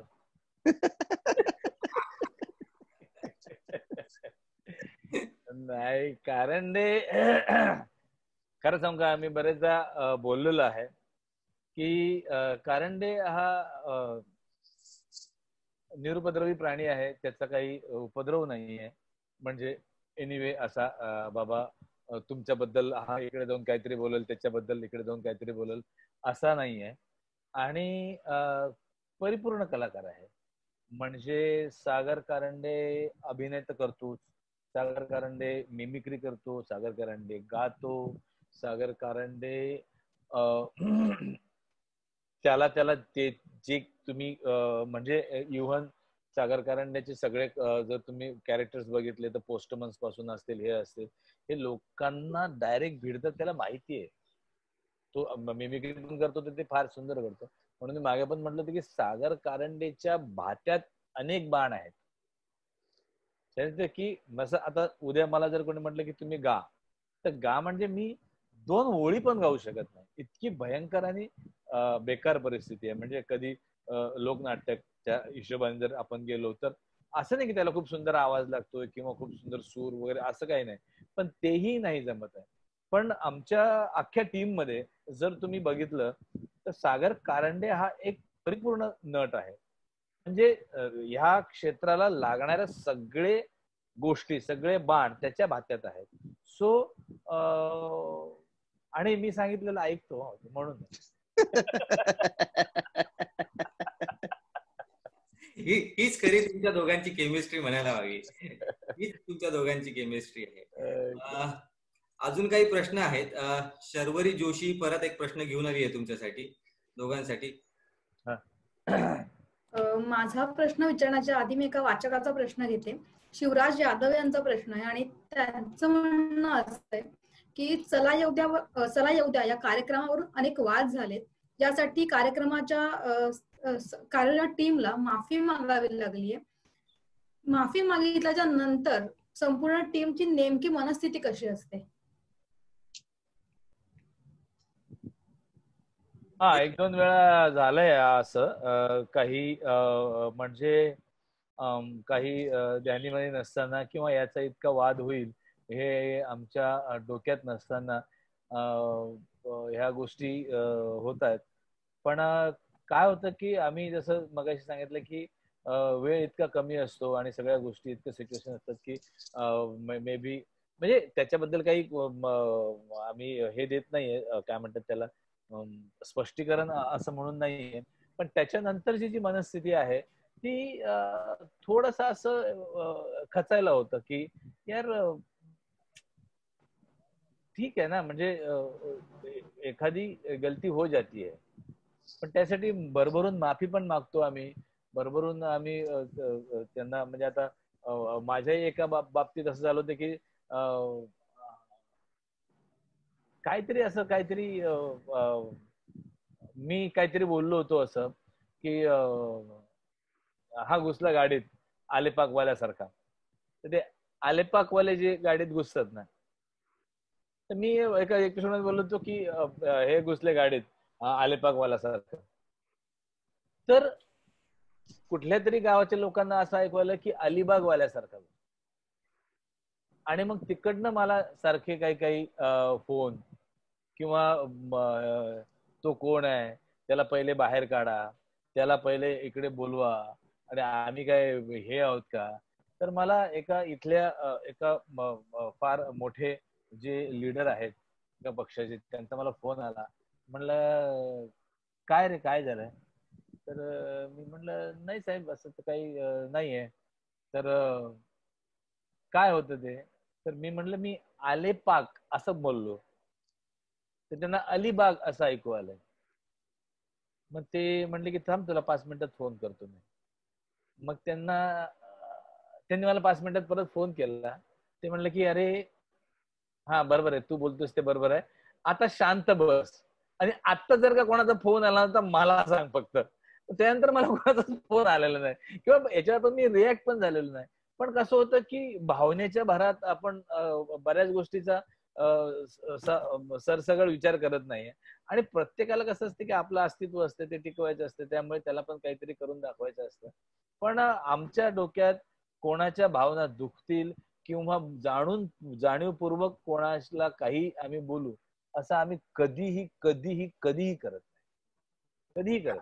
सागरचा काय अनुभव आहे या सगळ्या प्रकरणात? कधी कधी असं बॅकफायर होतं एखादा जोक, किंवा मग कुठलं तरी आपण करायला जातो आणि एखादा बॅकफायर होते गोष्टी, तर त्याबद्दल तुझा काय अनुभव? म्हणजे मी जसं मला माझ्या कानावर आलेली गोष्ट होती की रामदास आठवलेंचं मी केलं होतं आता मागच्या वेळी. तर एक असंच कुणीतरी मला सांगितलं होतं की अशा अशा माणसांचा फोन आलेला होता आणि सागर कारंडेच्या तोंडाला काळं फासायचं आहे की तो रामदास आठवलेंचं कशी नक्कल करू शकतो. मला प्रश्न पडला की गेले 4 वर्ष मी करतोय तेव्हा कोणाला काही वाटलं नाही. मी त्यांच्या समोरही केली आहे तेव्हाही ते मला काही बोललेले नाहीत. मग ही माणसं आहेत कोण जे आत्ता जाग आली आहे त्यांना? आणि मुळात कोणी असेल, मी असेल, भारत असेल, कुशल असेल, भाऊ असेल, श्रेय असेल, कोणी असेल, तर आम्ही काही मुद्दाम नाही करत आहे हे. बरोबर अट्टहासाने विनोद निर्माण करायचा म्हणूनही नाही करत आहे. आम्हाला यातून विनोद निर्माण करायचा म्हणून आम्ही कोणाबद्दलही काहीही बोलू असं पण नाहीये ना. काही आम्ही एक मनोरंजन करण्याचा प्रयत्न करतो आणि त्यातून चुकून काही गोष्टी होतात ज्या आमच्या मनातही नसतं की ते तसं करावं आपण. पण तसं झाल्यानंतर समोरच्याने स्पोर्टिंगली घेणं फार महत्वाचं आहे ना. जसं मी म्हणतो मगाशी पण म्हटलं की नाना पाटेकर म्हणा किंवा रामदास आठवले हे स्पोर्टिंगली घेतात ना. मी जर त्यांच्या विषयी काही केलं तर ते स्पोर्टिंगली घेतात, ते एक मनोरंजन म्हणून घेतात, ते सिरियसली नाही घेत त्या गोष्टींना. ते तर हे एक मनोरंजन आहे, हे लोकांनी जरा लक्षात ठेवावं. आणि काही चूक झाली असेल किंवा काही हे तर ती चूक पुन्हा होणार नाही याची गॅरंटी असतेच. आम्ही काही मुद्दाम नाही करणार, एक चूक परत 10 वेळा नाही करणार ना आम्ही. तर ते थोडस स्पोर्टिंग लेगावर हे मनोरंजनाचं चित्र आहे. तर मनोरंजनाच्या नावाखाली आम्ही काहीही करत नाहीये. खूप ठिकाणी असं होतं की मनोरंजनाच्या नावाखाली काही करत सुटतात माणसं. तर हा प्लॅटफॉर्म तसा नाहीये. तसा प्लॅटफॉर्म हा असता तर हा मला वाटतं की 1 महिना पण चालला नसता हा कार्यक्रम, जर आमचा असं उद्देश असतं की कोणाच्या बाबतीत काही बोलायचं आहे आम्हाला. तर असं काही 6 वर्ष हा कार्यक्रम टिकला पण नसता. लोकांनी थोडस शांत राहून स्पोर्टिंगली घ्यावं आणि ते एक मनोरंजन म्हणून बघावं, बस एवढंच म्हणणं. पण मुळात थोडंसं वाईट वाटतं मात्र, एवढं नक्की आहे. हा वाईट वाटतंच ना. हो आपण काय करतोय आणि कशासाठी करतोय आणि लोक त्याचं इंटरप्रिटेशन वेगळं घेतात आहे. म्हणजे कोणाबद्दल काही रोष नाही, दोष नाही. पण असं आहे की थोडस आता आपण लॉकडाऊन मध्ये अडकलेलो आहे. थोड्या काही गमती जमती आणि खूप स्ट्रेसचं जीवन जगतोय, त्यात काही थोड्या गमती जमती आपल्या आयुष्यात पाहिजेत म्हणून आपण करत असतो. अदरवाईज काहीही कोणाच्या भावना दुखवतील असं अजिबात काही नाही. मनोज भारसानकर म्हणून एक दर्शक आहे, त्यांनी तुमच्या दोघांना hi Sagar, hi Bharat, I love your comedy वगैरे अशी प्रतिक्रिया दिलेली आहे. आणि त्याच्यावर आपण बोलून झालेला आहे की लेडीज कॅरेक्टर बद्दल तुम्हाला काय मत वगैरे वगैरे. सो ते आपण देऊन झालेलं आहे. पण त्यांची प्रतिक्रिया आहे की तुम्ही दोघेही आम्हाला आवडता वगैरे वगैरे. Thank you so much. Thank you. Swati परत जॉईन झालेली आहे आपल्याला. स्वाती वेमुल, काही विचारायचंय तुला? काय म्हणताय? काय विचारायचंय तुला यांना? ऍक्च्युली मध्येच कनेक्शन गेलं, त्याच्यामुळे मला याच्या आधी थोडं काय झालं माहित नाहीये. पण मला 600 सव्वा एपिसोड झालेले त्याच्या आधी. त्याच्या आधी फुबई फुचे पण झालेले आहे. आणि सागरचे 2 नाटकं आता चालू आहेत. माझं नाटक चालू नाही आहे. शॉर्टकट मध्ये सांगतो तुला, बाकी नाही काही. आणि मी अमरावतीवरून आलेलो आहे 97 साली. बस एवढंच, बाकी काही नाही. एक प्रश्न सगळ्यांच्या मनात आम्ही डिस्कस केलेला आहे की मदर्स डे येऊ घातलेला आहे. मदर्स डे आणि आपण आईला फार असं दुर्लक्षित असं पात्र असतं कायमच. घरी आपण असतो की आपण गृहीत धरलेलं असतं आईला. सागरच्या मनात जीवनातली जी त्याची आई आहे तिचं स्थान, तिच्याबद्दलच्या भावना किंवा मग भारतचं जे आहे त्या दोघांनी थोडं आम्हाला सांगाव्या. असं सागर तुझ्यापासून तू सुरू करतो. काय म्हणजे आई म्हणजे आई बद्दल काय बोलणार, म्हणजे जेवढं बोलू किंवा जेवढा विचार करू तेवढं फार कमी आहे आईबद्दल बोलणं. मला खरंच मला काही हे नाहीये, सुचत नाहीये किंवा नाही मी खरंच आहे म्हणजे काय आई आहे, त्याला काही दुसरं काही हेच नाही. म्हणजे तिच्याबद्दल काय मुलाखतीत बाबांचा किस्सा सांगितला होता की ते तुला कधीच प्रेज करत नाहीत, तुला कधीच ते चांगलं झालंय असं कधी स्वतःहून सांगत नाहीत. हो त्यांना म्हणजे त्यांचं मी काम करतोय हे त्यांना आवडायचंच. म्हणजे ते माझ्या गॅदरिंगला यायचंय, माझे कुठे कार्यक्रम असेल, कॉलनीत कुठे कार्यक्रम असतील, गणेशोत्सव, नवरात्रोत्सव, तर ते येऊन कुठेतरी लांब उभे राहून बघायचे. परत नंतर मी व्यावसायिक नाटकात काम करायला लागलो तर पहिल्या प्रयोगाला येऊन तिकीट काढून नाटक बघायचे मागच्या सीटवर कुठेतरी बसून. पण त्यांनी कधीच सांगितलं नाही की मी येऊन बघून गेलो, किंवा त्यांनी असं कधीच म्हटलं नाही की हा चांगलं काम केलंस. पण त्यांचा काही उद्देश वाईट वगैरे होता असातला भाग नाहीये. पण त्यांचं फक्त एवढं म्हणणं होतं की तू हळूहळू वरची पायरी चढतोयस तर जरा हवा जास्त लागू देऊ नकोस, डोक्यात जाऊ नकोस. तर ते मला खाली आणणार, तो नेहमी खाली ठेवणारा माणूस तो आहे की मला खूप तरसायचो मी. मला कौतुक करा ना यार, मला भयंकर आवडतं माझं कौतुक, कारण मी खूप भुकेला आहे कौतुकाचं. मला मजा येते, खूप ऐकायला मला खूप आवडतं. आणि घरच्यांनी कौतुक नाही केलं तर मग काय मजा आहे मग. तर तुम्ही खूप तरसायचो त्या गोष्टींसाठी. तर पण त्यांनी मला कधीच बोलले नाहीत की हा ते छान झालं आणि ते छान झालं. पण आता बोलतात. आता मेसेज येतो त्यांचा कुठल्या एपिसोड बघून झाल्यानंतर की बरं नाही आवडलं तर तसं सांगतात, ते काय केलं ते फालतू यार असं बोलतात मला.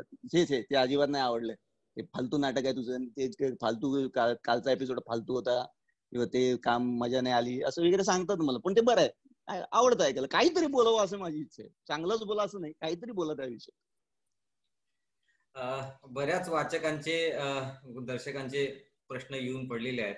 आपण त्यातले अनेक घेतले आहेत. सगळेच वेळेच्या अभावी आपण काही सगळेच घेऊ शकत नाहीत. त्याच्यामुळे खूप वेळ झालाय, खूप वेळापासून आपण गप्पा मारतोय, तुम्ही खूप वेळ दिलाय. भारतने आणि भारतने खास एंट्री घेऊन सुद्धा खूप मला माहितीच नव्हतं, मला लगेच कळलं.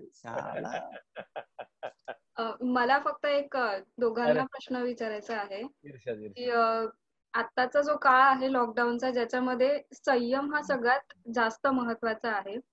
कारण प्रत्येकाला असं वाटतं की हे कधी संपणार आणि पुन्हा कधी पहिल्यासारखं सुरू होणार. तर या सगळ्या ह्याच्यात तुम्ही लोकांना काय संदेश द्याल? संदेश भारत खूप अनुभवी माणूस आहे, तो संदेश देईल. नाही, संदेश आता असा आहे की अजूनपर्यंत काही औषध सापडलेलं नाहीये या व्हायरस वरती. त्याचं एकमेव असं आहे की तो आपल्या घरात येऊ न देणे, एवढंच आपण त्याचा उपाय करू शकतो. त्यामुळे घरी थांबा आणि घरातच हा एवढा एकमेव त्याच्यावरती आता उपाय आहे. पण असं आहे की लॉकडाऊन आहे, लॉकडाऊन असल्यामुळे घरी थांबणं गरजेचं आहे. घरी थांबल्याशिवाय आपण ते लढू शकत नाही, हेही आहे. पण घरी असल्यामुळे पण आता कसं आहे की छोटे छोटे आता आमचं आणि माझं आणि सागरचं कुटुंब म्हणजे त्रिकोणी कुटुंब आहे. बायको, मुलगी आणि सागऱ्या, मी, मुलगा आणि बायको असं आहे. त्याच्यामुळे बरेचदा आमचं व्यवस्थित चालू असतं. तर त्यातल्या आम्ही कलाकार लोक आहे, काही ना काही आमचं चालू असतं, कुठं काही वाचणं किंवा थोडं बहुत बायको बडबड करते. पण ज्यांच्या घरामध्ये फॅमिली आहे, हा म्हणजे ते आहेच आता, पण ज्यांची घरामध्ये जॉईंट फॅमिली आहे, जास्त लोक आहेत, कधी जे लोक एकत्रितपणे आतापर्यंत नव्हते, कधी हा सकाळी गेला तो संध्याकाळी आला, कधी हे गेला, तर अशा घरांमध्ये यावेळेस सगळेच घरी असल्यामुळे आणि सगळेच रिकाम तिकडे असल्यामुळे, काही काम नसल्यामुळे बऱ्याच गोष्टी निघतात आणि त्या गोष्टीतून वाद निर्माण होतो आणि मग छोटा छोटा वाद हा मोठ्या पलीकडे जातो. तर माझं फक्त म्हणणं एवढंच आहे की तुमची जी फॅमिली आहे ती फॅमिलीशी वाद घाला, पण ती त्यांच्या प्रत्येकाने प्रत्येकाची बाजू समजून घ्या. कारण कसं आहे की हा जो रोग आहे, हा जी काही व्हायरस आहे, हे आपल्याला माहित नव्हतं काय होणार आहे काय नाही. हा अचानक आपल्या आयुष्यात आलेला आहे. त्याच्यामुळे याच्यातनं आपल्याला असं शिकलं पाहिजे की अचानक एखादी गोष्ट आपल्या प्रवाहाच्या विरुद्ध आली तर त्याला सामना कसा करायचा, याशी लढायचं कशाला, ही शिकवणारी ही आपल्याला म्हणजे हे शिकवणारा हा काळ आहे. आणि तो सगळे फॅमिली बॉन्डिंग मध्ये राहा, भांडू नका. कारण जितकी तुम्ही एकत्र राहाल तेवढं तुम्ही आणखीन ह्या समाजाशी किंवा या व्हायरसशी तुम्ही लढू शकता असं मला वाटतं. सो घरी राहा आणि खुश राहा, भांडू नका, एवढंच माझं म्हणणं आहे. बाकी जे काही घरपोच येणाऱ्या वस्तू आहेत ते शासन तुम्हाला देतेच आहे. ज्या गोष्टी घरपोच येऊ शकत नाही त्याची वाट बघूया. नक्कीच. बरेच वाचकांचे प्रश्न आलेले आहेत, दर्शकांचे प्रश्न आलेले आहेत. ते सगळे घेण्यात काय आपल्याला म्हणजे खूप प्रश्न आलेले आहेत, पण ते सगळे घेऊ शकत नाहीत आपण. वेळ खूप झालाय. सागर भारत यांना खूप वेळापासून आपण बसवून ठेवलेला आहे. तसंही घरात बसूनच आहोत. ओके. तुम्ही सगळ्यांनी दोघांनीही खूप वेळ दिला लोकसत्ता.com साठी. खास सागरने एका फोनवर आम्हाला होकार दिला, वेळ दिली सागरने इंटरव्ह्यू देण्यासाठी आणि हा पहिला प्रयोग करण्यासाठी, त्या प्रयोगात सहभागी होण्यासाठी सहकार्य केलं. यासाठी सागरचं खूप खूप मनापासून धन्यवाद आहे. शिवाय एक एंट्री घेऊन म्हणून भारतने जी काही धमाल सुरू केली नंतर, त्याच्याबद्दलही भारत गणेशपुरे यांचे आभार आहेत. थँक्यू. आणि तुम्ही महाराष्ट्राला, देशाला, जगाला हसवत आहात आणि आम्हालाही आता तासभर हसवलंच आहे. हसवण्याचं काम इथूनही पुढे सुरू ठेवालच ही आशा आहे. तुम्हाला काही हसत जाता जाता काय हसवून सांगायचं असेल तर सांगून घ्या. आम्ही स्वाती आपण इथे थांबूया तसं. हसून मला काय पुढच्या आठवड्यात सुद्धा आम्ही एक नवीन सेलिब्रिटीसह तुमच्या भेटीला येणार आहोत. तेव्हा सुद्धा तुम्हाला त्यांना प्रश्न विचारण्याची थेट संधी मिळणार आहे. आणि सध्या सागर आणि भारत सर तुमच्या दोघांचेही खूप खूप आभार.